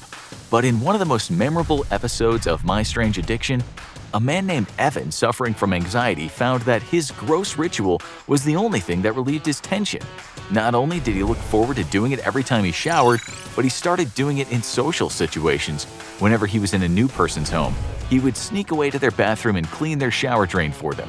Certainly odd, but maybe it's a win-win for the homeowner. And sometimes common addictions get taken to that next level. Whether you're an early riser or a fat orange cat who hates Mondays, a lot of people can't get the morning started without a cup of coffee. Like all substances, the more people consume caffeine, the more it takes to have an effect. A Florida couple, Mike and Trina, found a shocking way around these diminishing returns. They started taking their coffee up the other end. They give each other coffee enemas, spend several hours a day absorbing coffee, and swear they'll never go back to drinking it. While Trina even claimed that this bizarre treatment helped her gastric issues, most people will probably stick to Dunkin'. One man may either be a highly unusual addict or a very good con artist. Roger Tullgren, like many other people, is a huge fan of heavy metal music. But the Swedish man took his obsession a little further than most, being obsessed with attending concerts to the exclusion of just about every other part of his life. He couldn't keep a job, so he took an unusual approach to make ends meet. Instead of seeking therapy for his heavy metal addiction, he applied to the Swedish government to classify it as a disability so he could get benefits. And they agreed. With a monthly check coming his way, Tullgren was now free to spend all the time he wanted at concerts. But it seemed the novelty might have worn off because by 2012, he was back at work part-time, probably better for his hearing. But what drives people to addictions that can kill them? While pica can have serious physical consequences, it usually doesn't rise to the level of hyalophagia, a disorder where people are specifically obsessed with eating glass. Given that tricking people into eating glass is a common murder method in prison dramas, it doesn't take much to see why this is a bad idea. One rogue shard can pierce someone's stomach. My Strange Addiction profiled a man named Josh who liked to bite into champagne glasses and light bulbs. And while he disregarded the risk to his life from this behavior, he also seemed to relish the attention it brought him as a daredevil performer. When people think comfort object, they usually don't think burns and electrocution. A woman named Lori had been sleeping with her blow dryer since she was 8 years old, which would be odd but safe, except that she keeps it running during the night as she sleeps, enjoying the noise and the warmth coming from it. Naturally, this was one of the most dangerous addictions ever profiled on My Strange Addiction because at any time the dryer could severely burn her or start an electrical fire. But by the time the show aired, she had been doing it for so long that she refused to go even a night without it. And the years of conditioning might have made it extremely challenging to go to sleep without its presence. Two people developed an obsession that was both unsanitary and disturbing. It's always a sad sight to see while driving down the road. Some unfortunate animals who weren't quite fast enough while crossing. Most people keep on driving and maybe say a prayer, but one man took this compassion a little too far.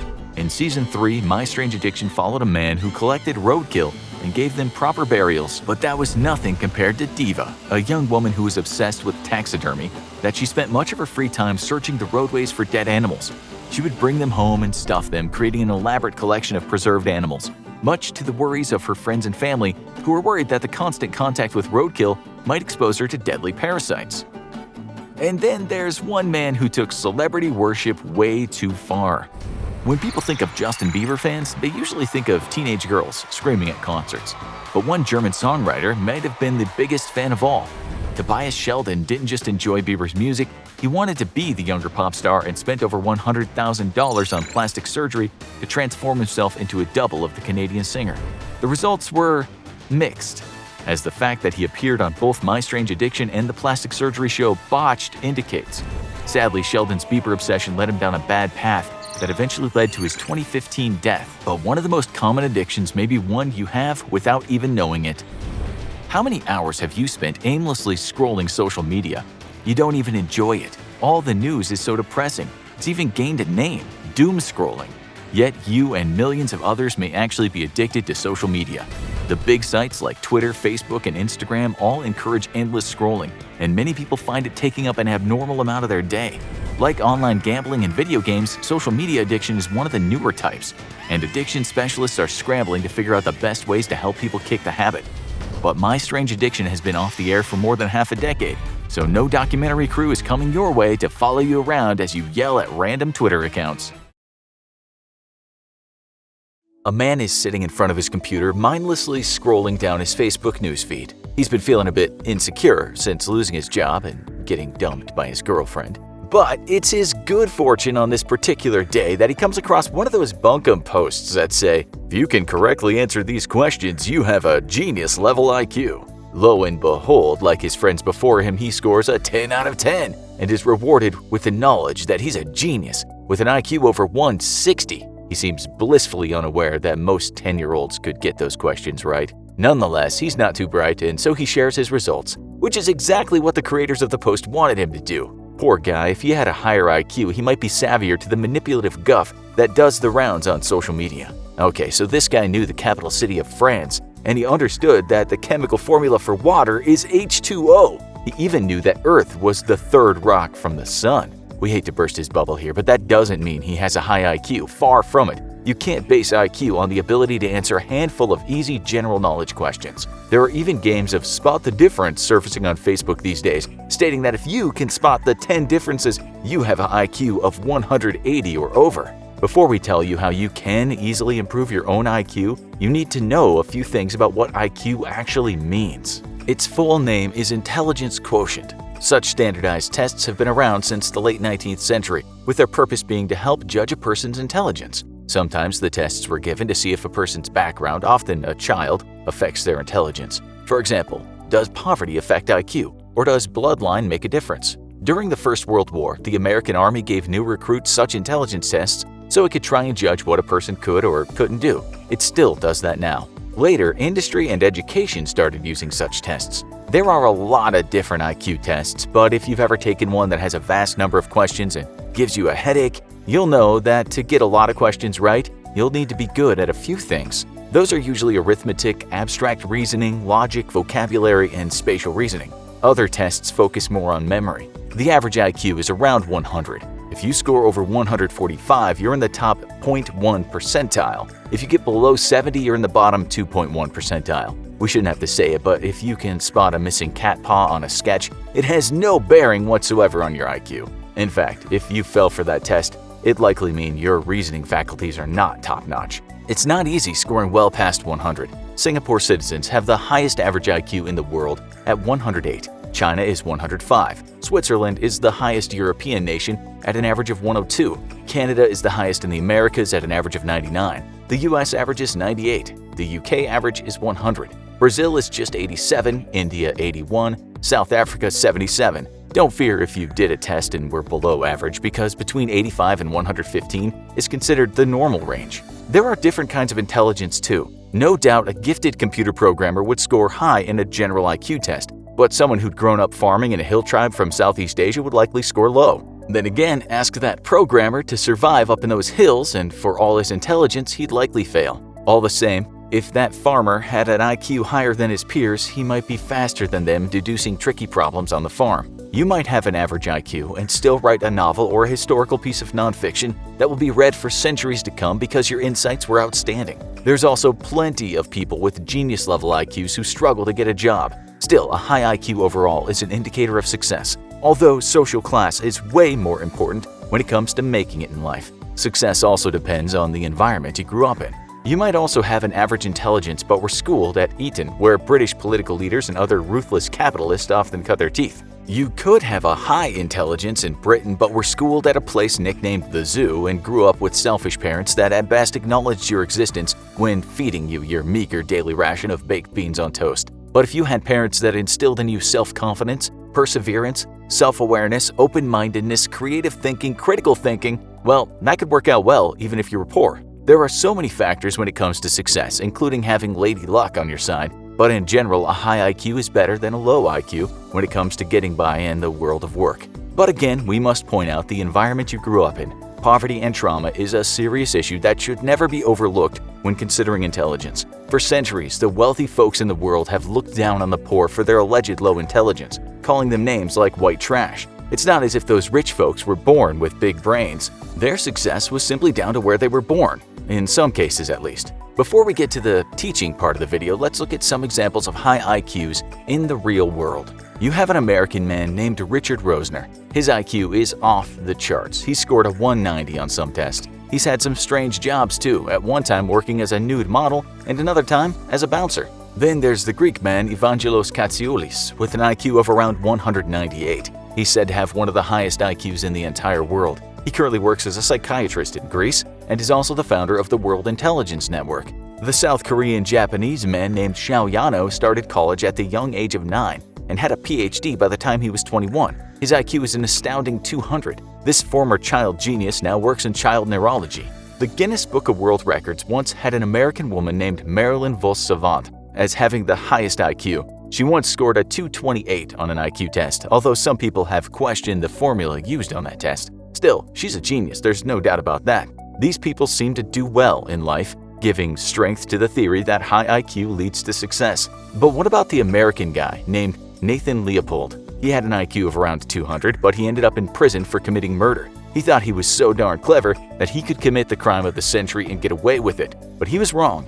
At a young age, he was obsessed with German philosopher Friedrich Nietzsche's theory of the Superman. It seems a lot of people who take this route end up in dark places, including Mr. Hitler. Perhaps humility is a sign of intelligence too. By the way, Nietzsche hated nationalism, and he certainly was not an anti-Semite, but some people don't have the intelligence to see that. Okay, so some of you might already know you have a high IQ because you've taken the tests or you were dubbed a child genius after getting your physics degree at the age of 12. But we're guessing that most of you watching this are average when it comes to IQ. And the question is, would it help you to have a higher IQ? The answer to that depends on what you want in life and what you think a high IQ will get you. We had a look at a study that was undertaken to try and compare certain IQs with various jobs. That doesn't mean that all workers of one job will have an IQ close to the other workers in that job, but some occupations on average seem to be filled with higher or lower IQs. Janitors, for instance, were at the lower end of the scale with an average IQ spanning from about 75 to 110. Auto mechanics ranged from 75 to 118. High school teachers ranged from 92 to 126, and at the top of the scale were college professors. They scored on average from the high 90s to 130. Physicians scored even higher, from 106 to over 130. What this means, of course, is that you can be an auto mechanic or a janitor with the same IQ as a college professor, but in general, if you work as a professor or doctor, your IQ will likely be higher than that of a janitor. From what we can see, a lot of the high-paying jobs employ people with higher IQs. If you want a higher-paying job, maybe improving your IQ couldn't hurt. You'd think that just by taking lots and lots of tests, you'd be able to improve your IQ score. And that's actually debatable. It might work, it might not. There's a saying that goes, the definition of insanity is doing the same thing over and over again, but expecting different results. This maxim is often attributed to Albert Einstein, but he never said it. The saying is kind of true though. If you want to improve at something, it's better to explore different avenues as to the problem you want to solve, in this case, your IQ score. One thing that's seen positive results in doing just that is working on your memory. According to the studies we found, a better memory can help you to attain a higher standard of something called fluid intelligence. You need good fluid intelligence to attain a high IQ score because it relates to solving problems on your feet, meaning you don't have the key to the problem, but you can figure it out. That's what a real IQ test will have in wait for you. Lots of tricky problems you haven't seen before. During one study, participants all had to take tests relating to their fluid intelligence, but some people took the test without any memory training and others had some memory training. By memory, we mean working memory, which refers to the memory you use for temporary tasks. If we say the words sheep, ghost, Steve Jobs, Ukraine, blue, incredible, and we tell you to repeat that to us in 10 seconds, you're using your working memory. In the tests in the study, each time someone was asked to remember something, there was never any pattern. Each test was different, making the person think on their feet. There was no key to the puzzle. Each time they had to adapt to a different test. This, in fact, was training their brains, and as you know, being able to think on your feet is good for IQ tests. Once those people were good at solving memory questions, they were asked to take the fluid memory test, as were the people in the study that hadn't done the memory tests. What was the outcome? The researchers said those who had taken the memory tests showed a striking difference in how they fared with the fluid intelligence test. Their conclusion was, Our findings are of general significance because they provide evidence for enhancement of fluid intelligence by cognitive training different from training the test itself. By different, they mean you don't have to train at an IQ test to necessarily become better at it. You can just improve your working memory. To do this for yourself, just go online and find working memory tests. There are tons of them. The researchers said their work was remarkable because it had always been thought of that fluid intelligence wasn't something that could be improved. It was previously thought to be innate, unchangeable, but it isn't. We suggest you take the IQ test before you do this and see what score you get, then do the memory tests and do them until you see some improvement. After that, take the IQ test again, or one that's similar, and then see what score you get. If the researchers are right, you might just see an improvement. The brain's elastic, or what people often say a muscle, so don't go thinking you can't improve. You can. So even though you might think you need to be going online and doing lots of IQ tests, it's working memory improvement that will get you ahead. But if you've done the IQ test, you'll also know a lot of questions relate to spatial awareness. That can be putting shapes in the right place. Believe it or not, just by doing jigsaw puzzles, you can improve upon this. You can also play games where objects are put in a certain place, then removed, and subsequently the person has to tell someone to put the object back in the right place with words. Like the star of the Netflix series The Queen's Gambit, you could also imagine playing chess in your head. This will train what's called spatial cognition. There are other games you can play that might help you to solve problems on an IQ test, as long as they're problem-solving games. Take Scrabble, for instance. In that game, you not only have to create the highest scoring words, but you have to place a word in a sometimes complex grid of letters. You use something called your executive functions when you play a game like Scrabble or similar games. These functions are what you need to solve challenges that are sometimes not anticipated. Again, you have to think on your feet, and if you play such games, you can improve your fluid intelligence. Many games that ask you to think outside the box to attain a good score could help you improve your IQ score. When doing these tests, you can't rely on old habits, and you can't just be impulsive. You need this ability to look at things from all angles. We found another study relating to the improvement of fluid intelligence called multimodal fitness and cognitive training to enhance fluid intelligence. That's a bit of a mouthful. In layman's terms, it means doing different stuff to train your brain to solve problems you might not have seen before. They took 424 healthy adults and split them up. Some did just fitness training, others did fitness along with cognitive training. Others did those too, but with some added meditation. The last group did nothing. The long and short of this was that the people that did the training were better at visuospatial reasoning, which means moving objects around and knowing where things should go. Those people then performed better on fluid intelligence tests. So, like those study participants, you could do the same. Try and keep fit, play some cognitive games online, and maybe even practice some mindfulness. There's no solid proof that things like learning a second language or reading books will help you improve your IQ score, but learning a new language does make you think about how language is constructed. This might help you with the verbal reasoning part of the test. As for reading books, well, you should try it. It's massively underrated, and the more you read, the less likely you'll end up playing Spot the Difference, so you can bask in the warmth of having a completely unsubstantiated high IQ score. We'll finish with a real quote from Einstein, something very relevant to you getting a better brain. One should not pursue goals that are easily achieved. One must develop an instinct for what one can just barely achieve through one's greatest efforts.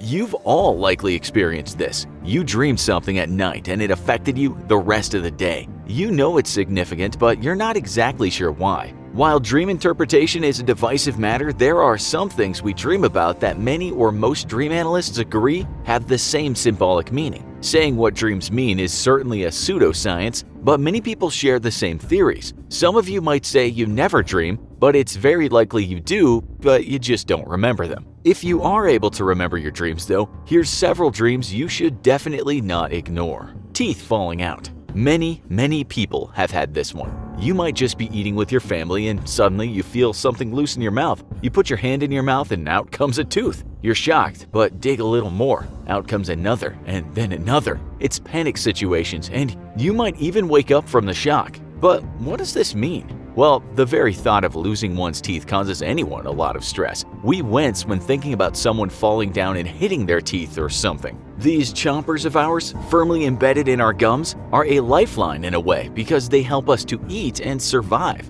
You might not be surprised to hear that this dream might signify a loss of power in your life. It usually denotes some kind of anxiety, which might be a result of not knowing what to do, either in a romantic relationship or perhaps in a job. You feel unstable, unsure, powerless. You shouldn't ignore this dream, so when you wake up, have a good think about what might be creating this anxiety and how you might overcome it. In his book, The Interpretation of Dreams, Sigmund Freud not surprisingly related this dream to sexual matters. He said it might be a fear, for a man at least, of losing his love-making member. That or perhaps punishment for working on that member too hard alone at night. Men seem to have this dream more than women, and other dream analysts say indeed it might be linked to losing something important or being sexually repressed. Either way, it likely means you're anxious about something. Oh my god, I'm naked in public! Yeah, we're guessing quite a few of you had this one too. We looked at some examples and the dream might go something like this. You're in a public place, say a university lecture hall or a cafe. Nothing seems wrong and you're just chatting with some friends. Then suddenly you stand up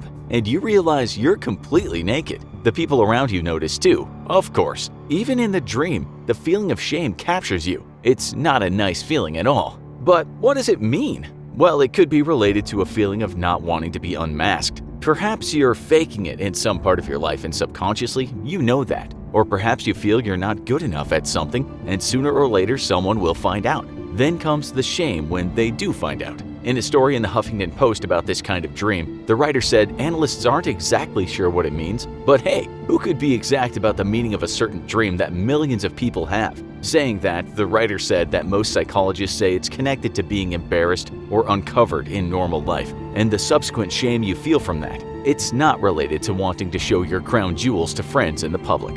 Flying. There are different types of flying in dreams. One kind is not so good and the other is pretty good. Some people might experience not being able to control their flying. So they might be walking down the street and suddenly they just start floating upwards. They can't stop this and then they start flying around hitting all kinds of things, from trees to signs. This might be related to feeling out of control in real life, as if you're on a course to something but nervous about it. Maybe you just took on lots of responsibility, but this makes you anxious. This is really the dream you shouldn't ignore, and when you wake up, you should think about what's troubling you. And then there's the good flying, the feeling of elation when you're gliding through the skies. You're way above all that stuff the other dreamer was hitting when he was out of control. You are free. This likely signifies that in your waking life things are going smoothly. You have total power over your surroundings. You are flying in the metaphorical sense. You might think, well, I don't have to think too much about that, but you should. Appreciate the things you have and list all of those good things. Don't just roll with this blessed time in your life. Say thanks for it and work to keep things steady. Being chased. Do you know it's thought that on average, if we live to a ripe old age, we might spend 6 years dreaming throughout our lives? While some people don't report remembering many of them, if any at all, there are others that will tell you they remember a dream or two every single night. Well, if they haven't imbibed booze or been sleeping on medications. These folks that dream a lot will very likely tell you that they have been chased. It's really the dream of nightmares, a dream that features in so many horror movies. You run, but your legs don't work. You climb stairs and they turn into marshmallow stairs. What does running away in dreams mean? Well, you won't be surprised to hear that being chased again means anxiety issues. That's why dreams are there in a way to lessen that anxiety of yours. So you can be thankful you have those bad dreams. It might not mean some gang is after you, but it might mean that you want to run away from your fears. That could just be an exam at school or a marriage you're not so sure about having. In a separate interview with the Huffington Post, one dream analyst said it's very likely related to trying to avoid something. But he said what matters is what in the dream you are running away from. A person you know, a stranger, an animal, an unknown entity? You must recognize the chaser and then try and relate that to your real life. Then try and think what it is you're avoiding. If you don't fix this problem, you'll likely spend a few more nights on the run. Again, don't see this as a negative thing. See it as just trying to work things out and help yourself. You're being fixed in your sleep. Embrace that. Falling. And yes, this is another nightmare that we are sure many of you have had. This dream often ends with you almost hitting the floor and then waking up with your heart pounding and you feeling slightly out of sorts. A doctor who wrote the book called The Everything Law of Attraction Dream Dictionary said in an interview that this dream might mean that something in your waking life is going downhill at an alarming rate. That might be related to work, school, a relationship, or anything else that can suddenly get out of hand. That doctor also said that money matters are a major reason someone might dream of falling. You might feel your finances are really taking a turn for the worse. But that's in some societies, she says. For a farmer living off the land, the worry might be a poor harvest. Everyone hates this dream because who wants a dream about hitting the floor from a great height? The doctor gave some specific advice as to how you might prevent it from happening again. She said, spend a few minutes before bedtime setting an intention to experience that sensation again in the dream state. But better still, solve the problem that's getting out of hand, the light switch. Can you easily turn on a light in the dream, or do you keep hitting the switch and nothing happens? If you can turn it on, it means you have control over your life, and perhaps it means you have a good understanding of the things around you. You're feeling creative at your best, quite the opposite of having something like writer's block. You're having clear insights in life and have a sense of clarity. But looking at forums online, we saw that most people had the opposite kind of dream, and that they flicked that darn switch and nothing happened. The light wouldn't turn on. One person said this on Quora: I try to turn on a light and it does not work. Sometimes I try multiple lights and none of them work. This is very annoying, but it also reminds me that I'm probably in a dream and a lucid dream ensues. This dream might mean the opposite of the other one in that you have less clarity in life. You're not as conscious as you should be about the things happening around you. You're in the dark and have no great insights. The dreaded exam.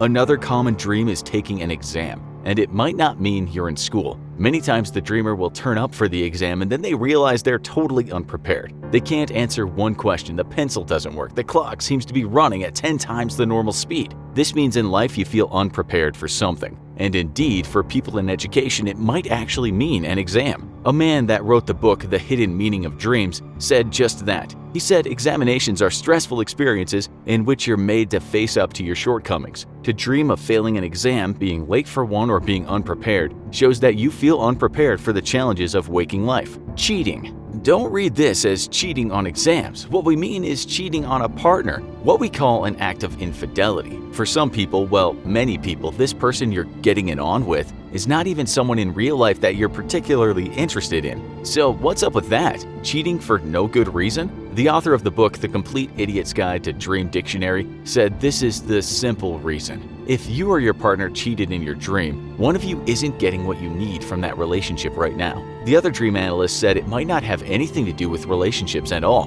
but it might mean you feel you've cheated on them in some other form. Maybe you've lied about something and harbor feelings of guilt. If it's your partner that's cheating in the dream, maybe you're suspicious that he or she is doing that in real life, or perhaps you think they're not being sincere about something else. As for nightmares in general, some experts have written about how to deal with them. You might not be able to solve all your problems in waking life, but at least analyzing your nightmares might help. Don't ever ignore those bad dreams. One expert said you must go through them from start to finish. He added, when doing this technique, be sure to write down all the details of the nightmare you can remember. When you get to the end, or the most frightening part of the nightmare, rewrite it.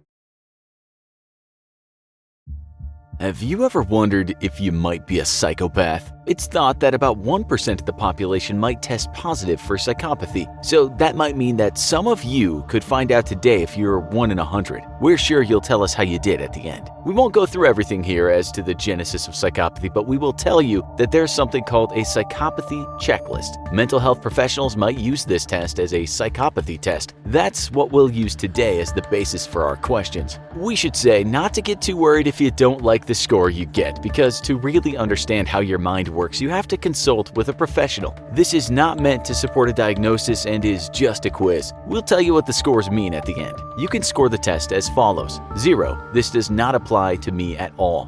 1. This applies to me somewhat. 2. This definitely applies to me. Keep track of your score. You might need to type the numbers or write them down. Number 1. Do you exhibit glib and superficial charm? If you don't know what glib means, it can be described as being able to talk smoothly but be insincere while you're doing it. You can charm folks, but it's somewhat a fake you. So again, if this is totally true for you, give yourself a 2. If it's a bit true, you get a 1, and if not true at all, you get a 0. Write that down.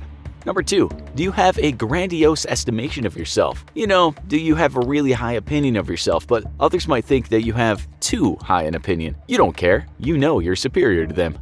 Number 3, do you have a constant need for stimulation? Are you bored really easily? Number 4, are you a pathological liar? Okay, we all tell lies, more lies than we think we tell, but are you living in a kind of world of lies? Is it even hard to know when you're not lying? You lie so much. That's why the word pathological is used as it relates to disease. Number 5, Are you cunning and manipulative? Do you know deep inside that you are one very cunning person who can easily manipulate others to get what you want? Are you even proud you might excel at this? Number 6. Do you have a lack of remorse or guilt? So, do you do bad things and for some reason, you never feel bad about it? You just keep on trucking because, hey, why burden yourself with senseless guilt? Number 7.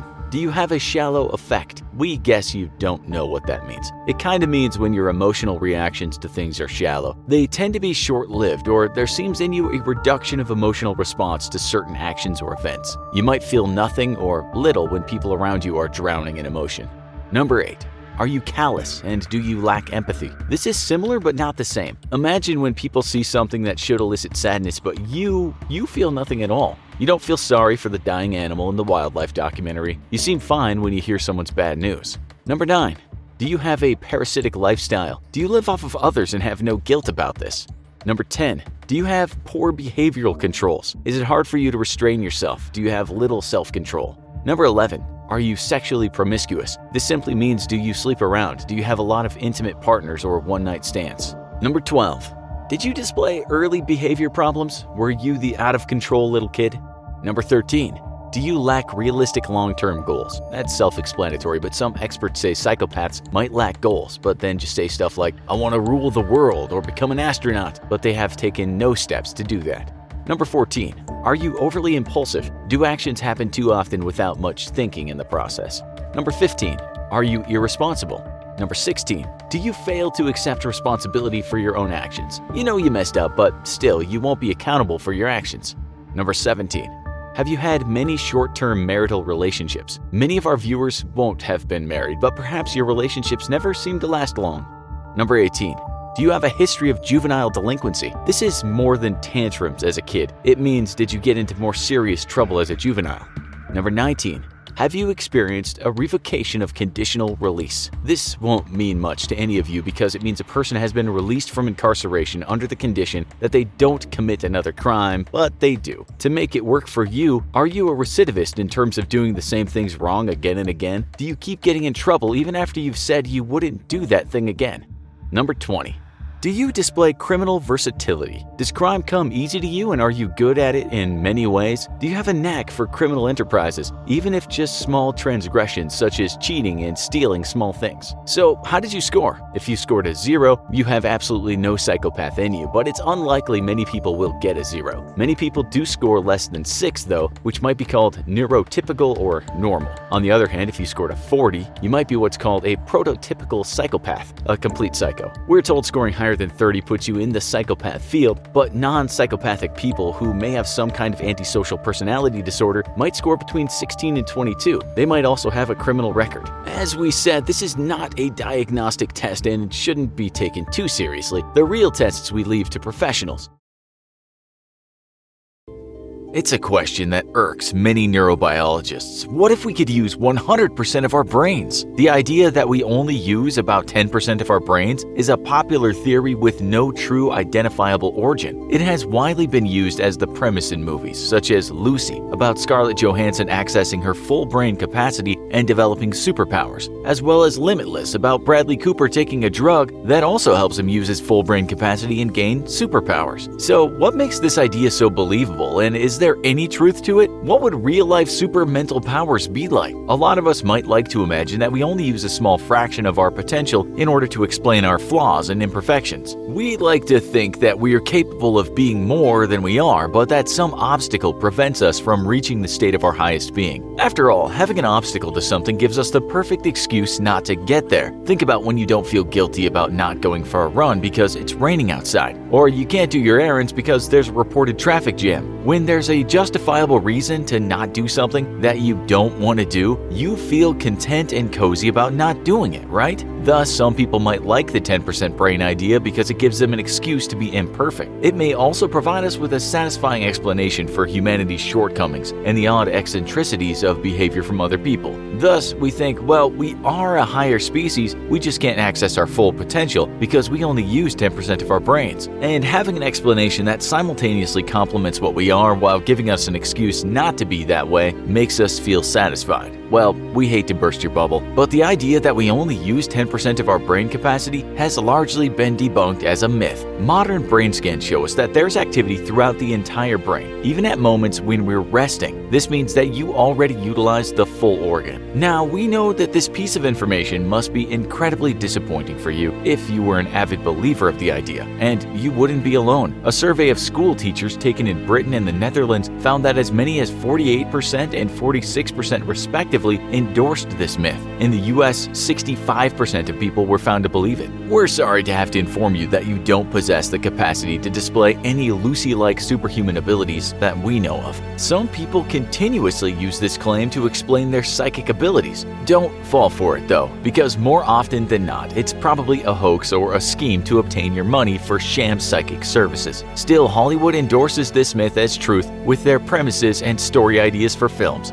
feeding it into the minds of viewers. But biologists make the argument that we would not have evolved such large brains if we only tapped into such a tiny portion of them. Think of it this way: if the 10% brain myth were based on fact, then that would imply that most of the brain is unnecessary or unimportant. In actuality, the brain as an organ is pretty amazing and is actually quite resourceful. There are no unused parts. Additionally, if we only use 10% of our brains, then major brain damage wouldn't be as devastating as it is with so much spare capacity. According to Dr. Scott Lilienfeld, quoted by LiveScience.com, even simple tasks generally require contributions of processing areas spread throughout virtually the whole brain. Though there aren't any drugs that help you use 100% of your brain, like Limitless, because, well, you already do that, there does exist chemicals and drugs that can boost the brain's ability to remember, process information, or be alert, like with coffee, for example. A moderate amount of coffee makes us feel energized and ready to take on the day. It helps us complete homework assignments, stay on task, and study for that dreaded final exam, or write that term paper. Need to get through that boring 3-hour meeting? Coffee can help with that too. For most of us, it's a lot harder to focus on these types of daunting mental tasks without the energy boost from coffee. So, would drinking more coffee lead to using greater mental capacity? Could this useful beverage turn you into a productive superhero of sorts? Well, not really. Too much of anything is never a good thing. This includes heightened alertness. The caffeine in coffee stimulates adrenal glands that release adrenaline throughout your body. This, in turn, can make you feel on edge. This is especially bad if you already have anxiety, because it can make this feeling even worse. Adrenaline from caffeine increases your heart rate and heightens the fight-or-flight response. So you may react with panic at something small, such as your cat sneaking up on you while you're working at your desktop computer at home. Adderall is another brain-altering substance that tends to be used to assist people with ADHD who have trouble concentrating. It stimulates the nervous system, which increases one's ability to focus and control behavior. It does this by increasing activity of the brain chemicals dopamine and norepinephrine. Like caffeine, however, this drug triggers the body's fight-or-flight response. Thus, too much Adderall can lead to some very unpleasant side effects, including nervousness, restlessness, difficulty falling asleep, shortness of breath, tremors, changes in sex drive, shakiness, or loss of appetite, just to name a few. With substances such as coffee or Adderall, we suppose it is possible to have a mental superpower of sorts, but only if your power is super anxiety.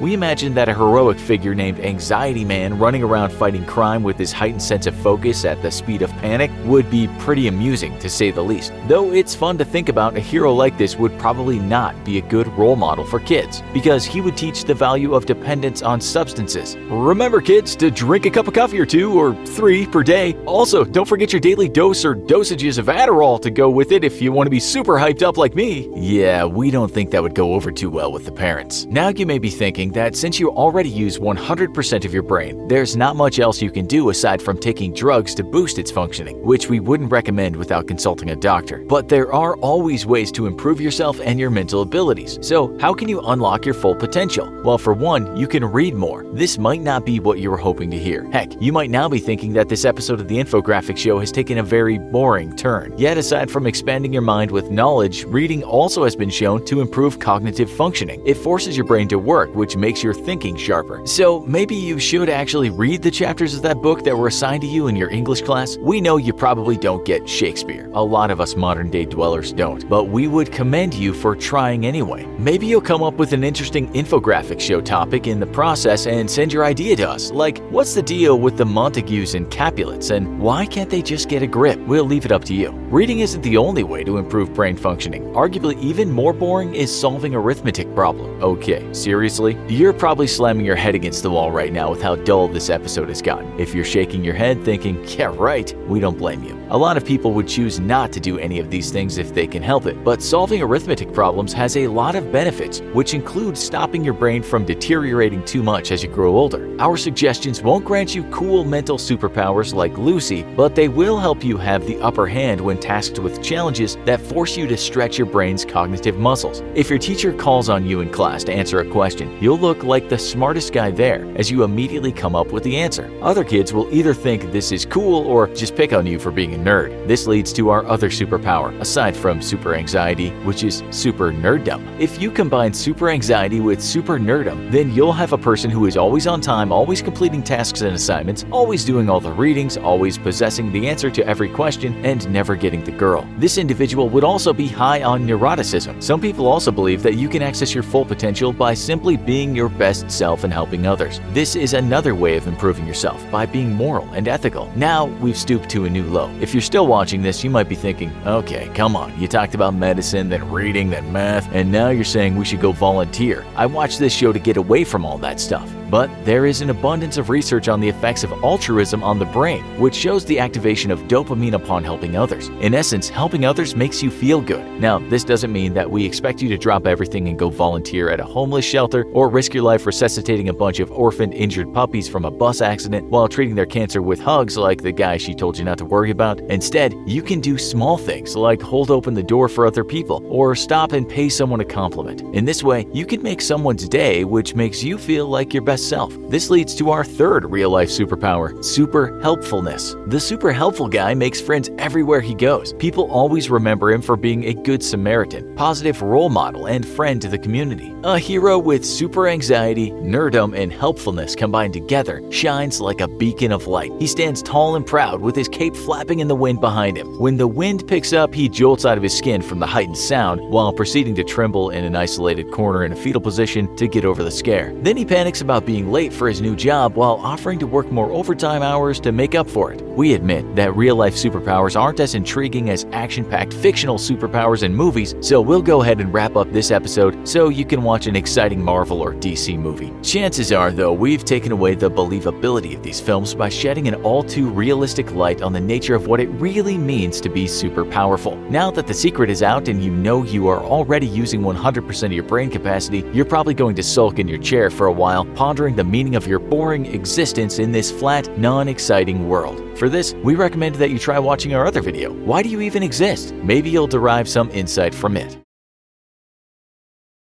It's the week after the holidays, and for the last month, you and your significant other have been going to friends' holiday parties and family get-togethers stretching back to Thanksgiving. As normal for the season, both of you have packed on a few pounds from all that goodness being served up in heaping helpings. And now your partner is getting ready for work when suddenly they stop. Turning toward you, your panicked mind can already tell the words they're about to speak, even before their lips form them. Do you think I've put on weight? You hesitate with your answer, hoping that in the half second between them asking and you having to answer, that the earth will suddenly swallow you up. Maybe that big one everybody's always talking about will finally hit the West Coast and rock the nation. Maybe Yellowstone will finally blow up. Maybe World War III will start. But no, nothing happens except for the ever-lengthening stretch of silence and your partner's growing inquisitive look. Do you think I've put on weight? The words rattle in your head as you recall the moment you fell in love together and vowed that you would always tell the truth to your most important person in the world because they deserve it. They're worth it. So what do? If you're like most people, you can tell one of the little white lies that we've all come to accept as part of our social norms. Honesty is a golden virtue, and nobody likes a dirty liar. And yet we grease the wheels of our social interactions every single day with a plethora of little white lies, all meant to help smooth the daily interactions that our modern city-oriented lifestyle besiege us with. Sometimes telling the truth just isn't worth it. We all lie, but how much we lie varies on individual morals. It turns out, though, that how much we expect people to lie depends on their line of work. One study showed that 94% of people expect politicians to lie in their line of work, and we would really like to meet that other 6% who genuinely think they don't.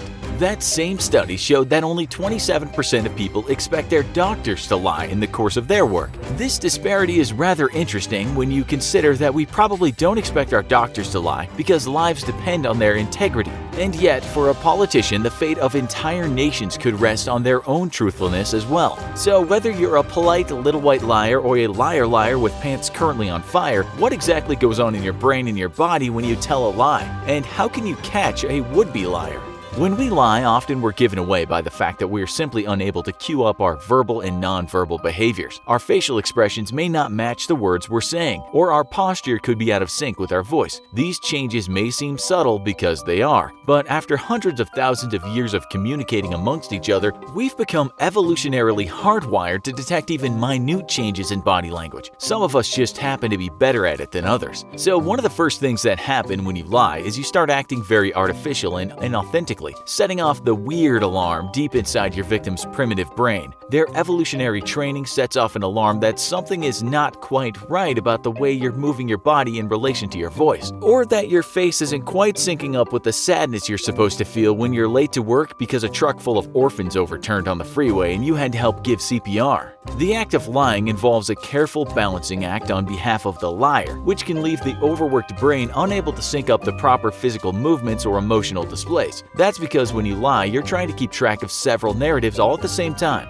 Number 1, what you know is true. There was no truck full of orphans on the freeway, and instead you're just late because you had to squeeze in one more match of Fortnite before work. Number 2, what you want to be true. I wish there really was a truckload of orphans on the freeway that overturned because that would have really been a handy excuse for being late to work, and you'd get to look like a hero for giving them CPR. Number 3, what you're presenting to be true. A truckload of orphans in fact overturned on the freeway, and then some stray kittens were caught in the accident, and you had to stop and give CPR to all of them, and that's why you're late. And number 4, all the proper emotions that are supposed to accompany your made-up narrative. Fear when the truck full of orphans overturned, sadness when they were injured, and determination as you set about giving each orphan and stray kitten CPR. It turns out that managing all of these thoughts at the same time and then trying to fabricate the proper physical reaction is pretty difficult and can lead to inauthentic displays which put people off on your lies. As you begin to weave your tragic tale of trucks, orphans, and kittens, your brain fires up your frontal lobe, which is directly involved in suppressing or inhibiting the truth. The act of imagining things, which is in effect nothing but the exercise of creating lies, is believed to involve activity that passes straight through the frontal lobe, and that's no accident. The limbic system is then activated due to a flood of stress hormones, which are themselves caused by the rising anxiety your brain starts to feel.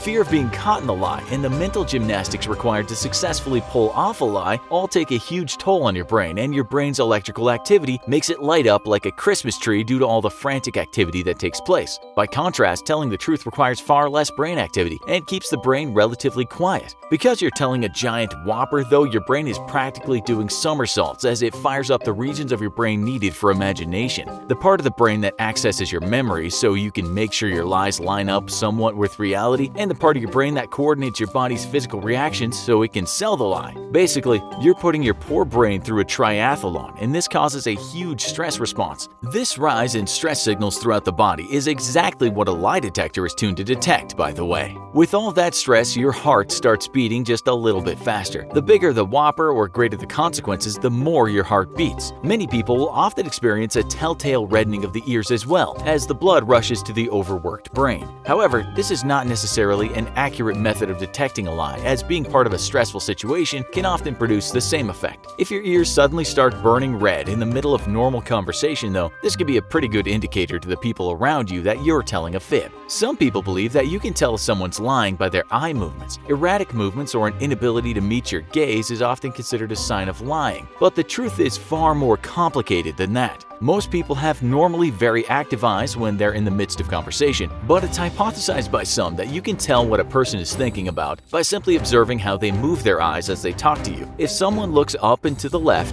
they're typically thinking about an image that they had to construct themselves, something that they're being asked to imagine. Moving up and to the right, on the other hand, typically signifies that someone is thinking of an image that they've previously seen and are trying to remember. This could be a handy way of spotting a liar if the question you're asking is something visually centered. For example, asking someone if they really did see something they claim to have seen would likely have the person either looking up and left because they're trying to imagine what it is they've claimed to have seen so that they can answer follow-on questions, or up and to the right because they're genuinely recalling a visual memory of what they saw.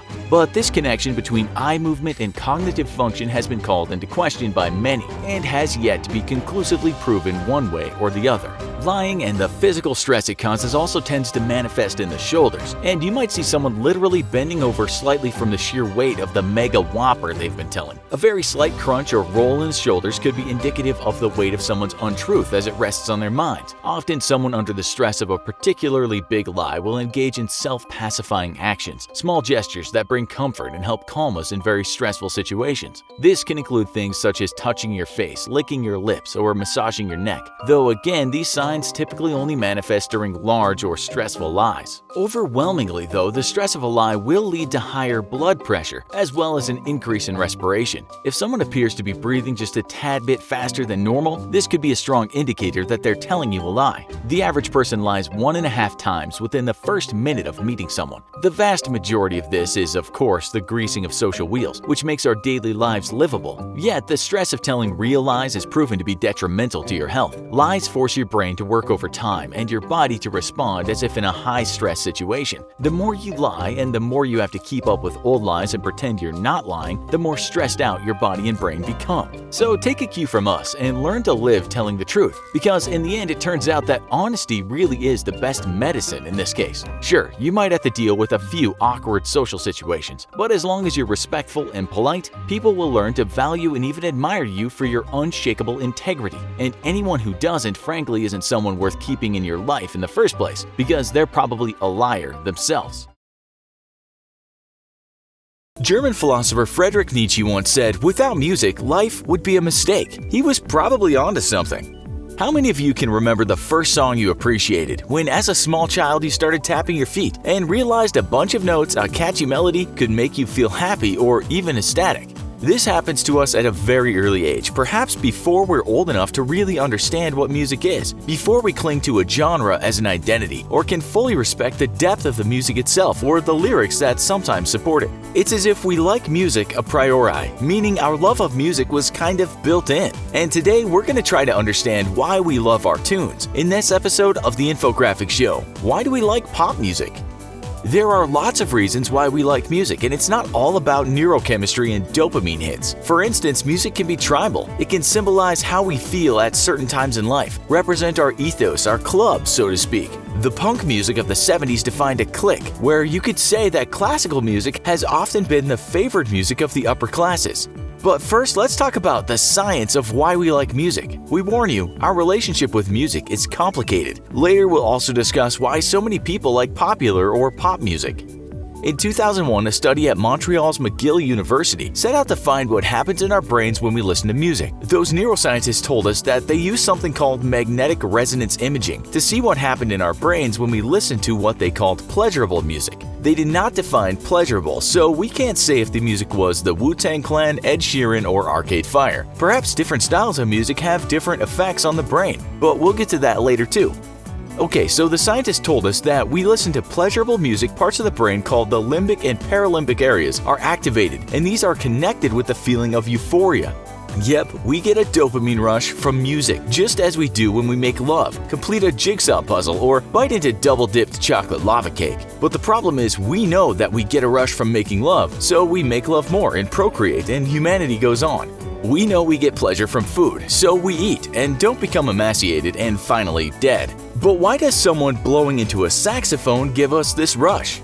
Well, the sad answer is that no one totally understands. According to the BBC, some scientists say that it's about expectation and payoff. We hear sonic patterns and regular beats, and unconsciously we're predicting what happens next. We get emotionally involved, and when we hear what happens next and we expected it, we get a thrill, possibly like that feeling when your hairs stand on end or you get that rush up your back and neck. That's the payoff produced by dopamine. This all goes back to how we evolved. We listened to patterns as early humans, and those sonic patterns could signify danger or joy, and music is a pattern that can induce fear or panic or joy. Of course, if you listen to very alternative tunes or what you might call experimental music, it's not predictable at all. Maybe that's the stuff your parents call unlistenable. But for the most part, most genres have melodies or predictable parts. They have crescendos and blissful harmonies. This gives us a buzz, while we might say extremely experimental stuff at least intrigues us. Science goes further, saying that in the past when we were hunter-gatherers, we might hear sounds of animals. A lion's roar might produce adrenaline, while bird singing might induce calm. Nature's tendency to overact provides us a golden opportunity for musicians, said one scientist. What he means is that music manipulates us. You have classical music that starts calm and then produces adrenaline when it climbs to a crescendo. You could say the same about post-metal bands such as Deafhaven, whose music often starts peaceful and builds to something that sounds cataclysmic. It manipulates our emotion, and this gives us a rush of adrenaline, especially when the crescendo comes. Then you have genre music that represents how you feel in life or at a certain stage of life. And when the lyrics combined with the music tell you should hate the oppressive police or disrupt the establishment or just party, party, party, this enforces the manipulation and encourages dopamine to spill into your brain. It goes further though. We're told that music is culturally specific, so one culture might find a kind of music jarring, as what they expect to happen doesn't happen. Remember, we get off on what we can predict. The BBC writes, all of us develop a strong subconscious sense of which notes sound right, whether in sequence in a melody or sounding together in harmonies. An article in Vox stated that this is why we can get bored of music when we can't predict the patterns. That might not last, as we've all had some point in life where it took us some time to get into an album or a piece of music. We might have also said that we liked something initially and then got bored of it, possibly because it was just too predictable and bland. We're also told by the French Institute of Science that music is like language, and all humans hear tones in others' voices that sound angry, sad, etc. If someone with a high-pitched tone talks fast and with energy, it can sound happy, like lots of electronic dance music. A low-pitched slow warble might sound sad, as you might feel when trying to get through a full Bill Callahan album. And music has a far wider range in the voice, so it can manipulate us more. Search on YouTube for 90s rave clubs and you'll see what we're talking about. The people looked possessed. Of course, there were sometimes added stimulants. So why do we like pop music?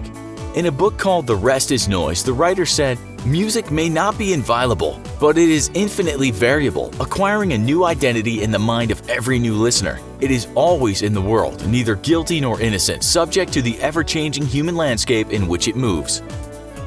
As we know, music sometimes defines who we are, or at least we relate to it. There are styles of music that help us be part of the tribe, and we feel comfortable with that music. We can predict it, and in turn, it gives our lives some meaning. Whether you've ever defined yourself as a punk, a hip-hop devotee, a psychedelic psychonaut, a death metal fan, or a lover of jazz, that music becomes part of who you are, and you receive pleasure in the form of dopamine when you listen to it. For this reason, though, while you get intensely invigorated listening to Rage Against the Machine, your mother might not receive your kind of dopamine hit. She might be more attuned to the Frozen tune, Let It Go.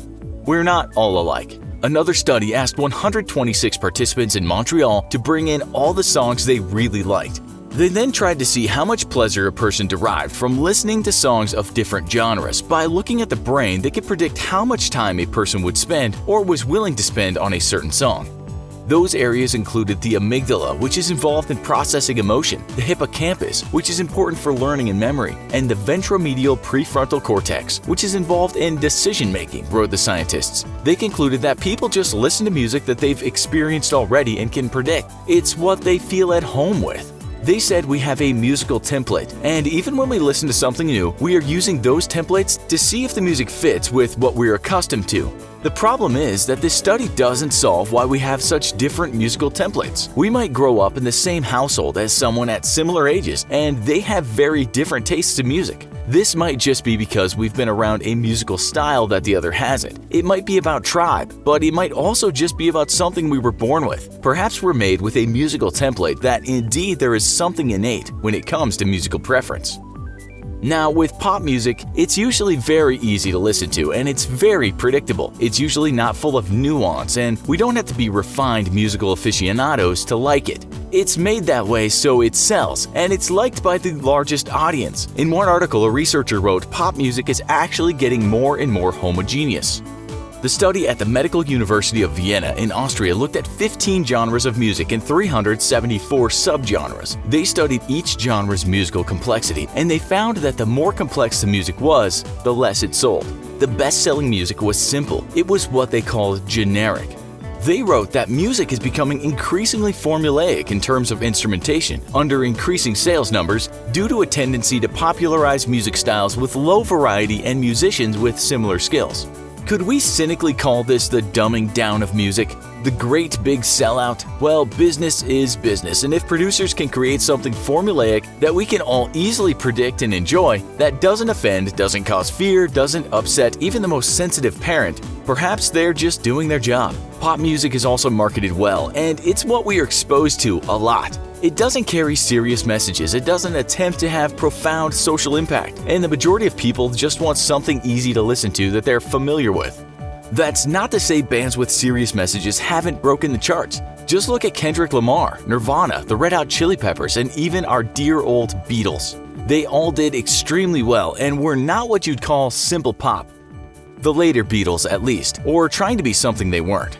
Researchers, however, told us that the sales of alt-rock, hip-hop, experimental, folk, alt-folk are all down. Although there are pretenders who come across a certain genre but aren't really that genre. They do well in the charts. An example would be pop-punk, which isn't exactly what the Dead Kennedys, NoFX, or The Clash had in mind when they talked about punk. It's really just pop in disguise. This kind of dressed-up pop is doing well, but it's also formulaic, we're told. A pop facade imitating a former subgenre.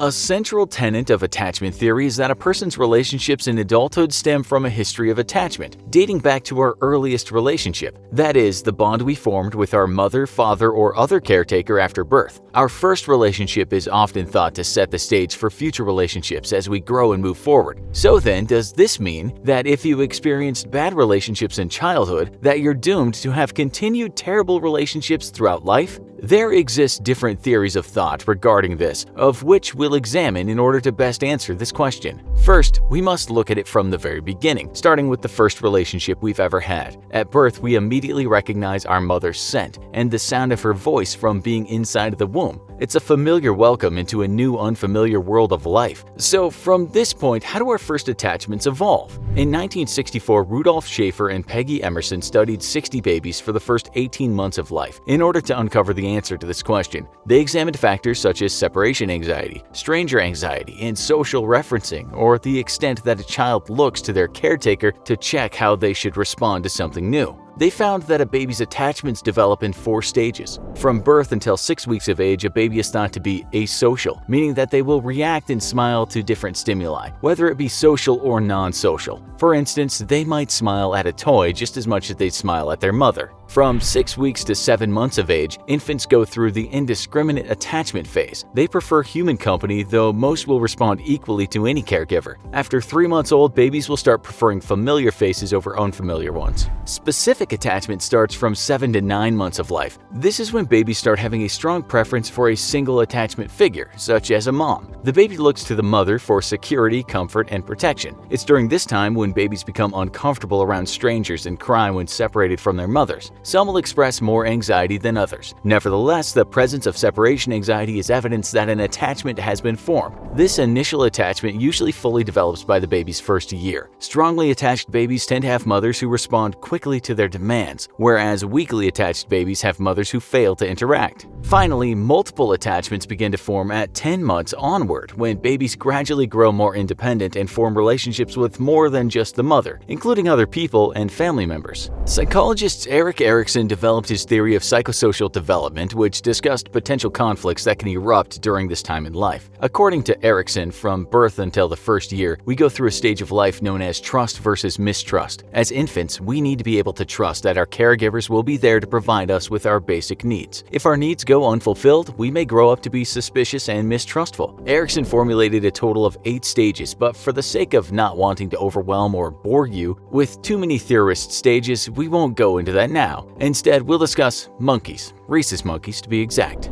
At one point, behaviorists believed that babies formed an attachment to whoever fed them. Food was thought to be the basis for an infant's love. This was disrupted by Harry Harlow's study of rhesus monkeys in the 1950s and 60s. He separated baby rhesus monkeys from their mothers to examine their attachment styles in different ways. By today's standards, this study would of course be considered highly unethical, but it was groundbreaking for the time. It taught us a lot about the primary motivating factor behind attachment. Harlow placed the baby rhesus monkeys in cages with 2 surrogate mothers, one that provided food but was made of wire, and another covered in soft, comfortable cloth. The results of the experiment showed that the monkeys preferred and spent most of their time with the comfortable mother, even though it did not provide them milk. The monkeys only went to the wire mother when hungry, then quickly returned to the cloth mother. When frightened, the monkeys took refuge with the cloth mother. The experiment reaffirmed the idea that infants bond to touch and cling to a caretaker for emotional support, not just for nourishment. Overall, however, the monkeys that were separated from their mothers and had grown up with the surrogates were shown as adults to be more timid, easily bullied by other monkeys, had more difficulty with mating, and had a higher struggle interacting with other monkeys. In this way, the lack of care at a young age showed a lower quality of life for these little guys. This was mainly due to the social deprivation during critical stages of development. World War II, unfortunately, had also provided us with an abundance of information about the consequence of mother-child separation on development. John Bowlby, the father of attachment theory, was the first to attempt to chart the adverse effects of maternal deprivation. Many of these children had experienced mental and social problematic behaviors. Like the monkeys who grew up without a living caregiver in the preceding Harlow experiment, the orphaned children from the war experienced a lower quality of life and tended to revert inward, withdrawing into themselves for emotional comfort. Psychologist Mary Ainsworth was a student of John Bowlby. She applied his lessons and came up with categories of relationships and attachment styles. She did this by devising an experiment in the 1970s called the strange situation. This experiment observed babies in a room with their mothers and created an awkward situation for the child to examine the strength of the relationship with their mother. The baby would start off in the room alone with the mother. Then a stranger would enter the room and take a seat. After some time, the stranger would begin interacting with the child with the mother still in the room. When given a cue, the mother would then get up and exit the room, leaving the child alone with the stranger. The child's reactions would be monitored before the mother would return. The response was measured to determine what the type of attachment style the child had with the mother. Babies who had a secure attachment style with their mothers felt comfortable to play around the room using their mothers as a secure base as long as she was present in the room with them. When the stranger first entered, the secure baby was initially unsure but looked to the mother that it was okay and became reassured. When the stranger attempted to play with the child, the baby engaged but remained close to the mother. When the mother left the room, the baby cried and was inconsolable when the stranger tried to comfort the child. The baby was at ease once the mother returned. This type of reaction in the child showed a secure attachment style because the baby was easily reassured once the mother returned to the room and quickly returned to play. A secure attachment implies that in the home, the parents are emotionally available, perceptive, and responsive to the infant's needs. This is the best kind of attachment that's said to lead to healthy adult relationships later on in life. A securely attached child-parent relationship is said to be present in 55 to 65% of cases. So what about the rest of the population? Aside from secure attachment, Mary Ainsworth devised 3 other forms of attachment known as avoidant attachment, ambivalent attachment, and disorganized attachment.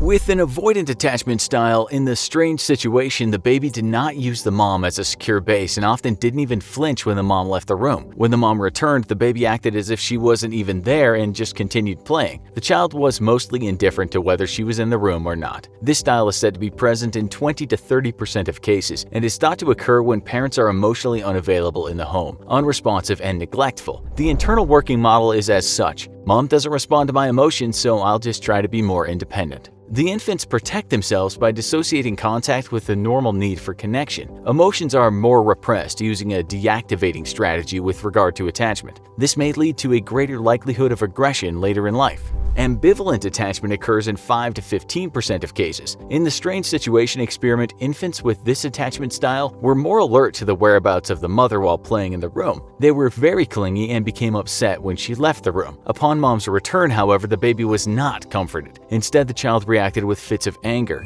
In the home, this attachment style implies that the mother is inconsistently available, meaning when she is available, she's often preoccupied with something else, or not completely attuned to the infant in her responses. Infants with an ambivalent attachment style are more often anxious, clingy, and demanding, which characterizes their adult relationships later in life. Finally, in the disorganized attachment style, prevalent in 20% to 40% of cases and up to 80% in situations of abuse, infants were not soothed by contact with the mother. They displayed disorganized patterns of behavior, whereby they might move toward the mother as she left the room, then away, then freeze or go into a corner. In essence, their reactions were scattered and all over the place. In the home, this attachment style is thought to stem from physical or sexual abuse histories, psychologically disturbed parents, or parents with substance abuse issues. Clearly, this kind of relationship is not functional, producing a situation of fright without a solution, whereby the caregiver is a source of danger instead of comfort. This results in a disorganized state of mind for the infant, creating difficulty with the relationship formation later in life. What the strange situation study shows us is that patterns of interaction that children have with caregivers shape their developing minds, leading to various models of relationship formations. These early bonds color our relationships throughout life by forming an initial framework to go by and build on. Insecure attachments when young tend to cause difficulty for future relationships, which may lead to overall dissatisfaction with our lives. We should mention, however, that it's possible for children to have a different attachment style with another caregiver aside from the mother, such as the father. So it's entirely possible that a child could be insecurely attached with the mother, but securely attached with the father.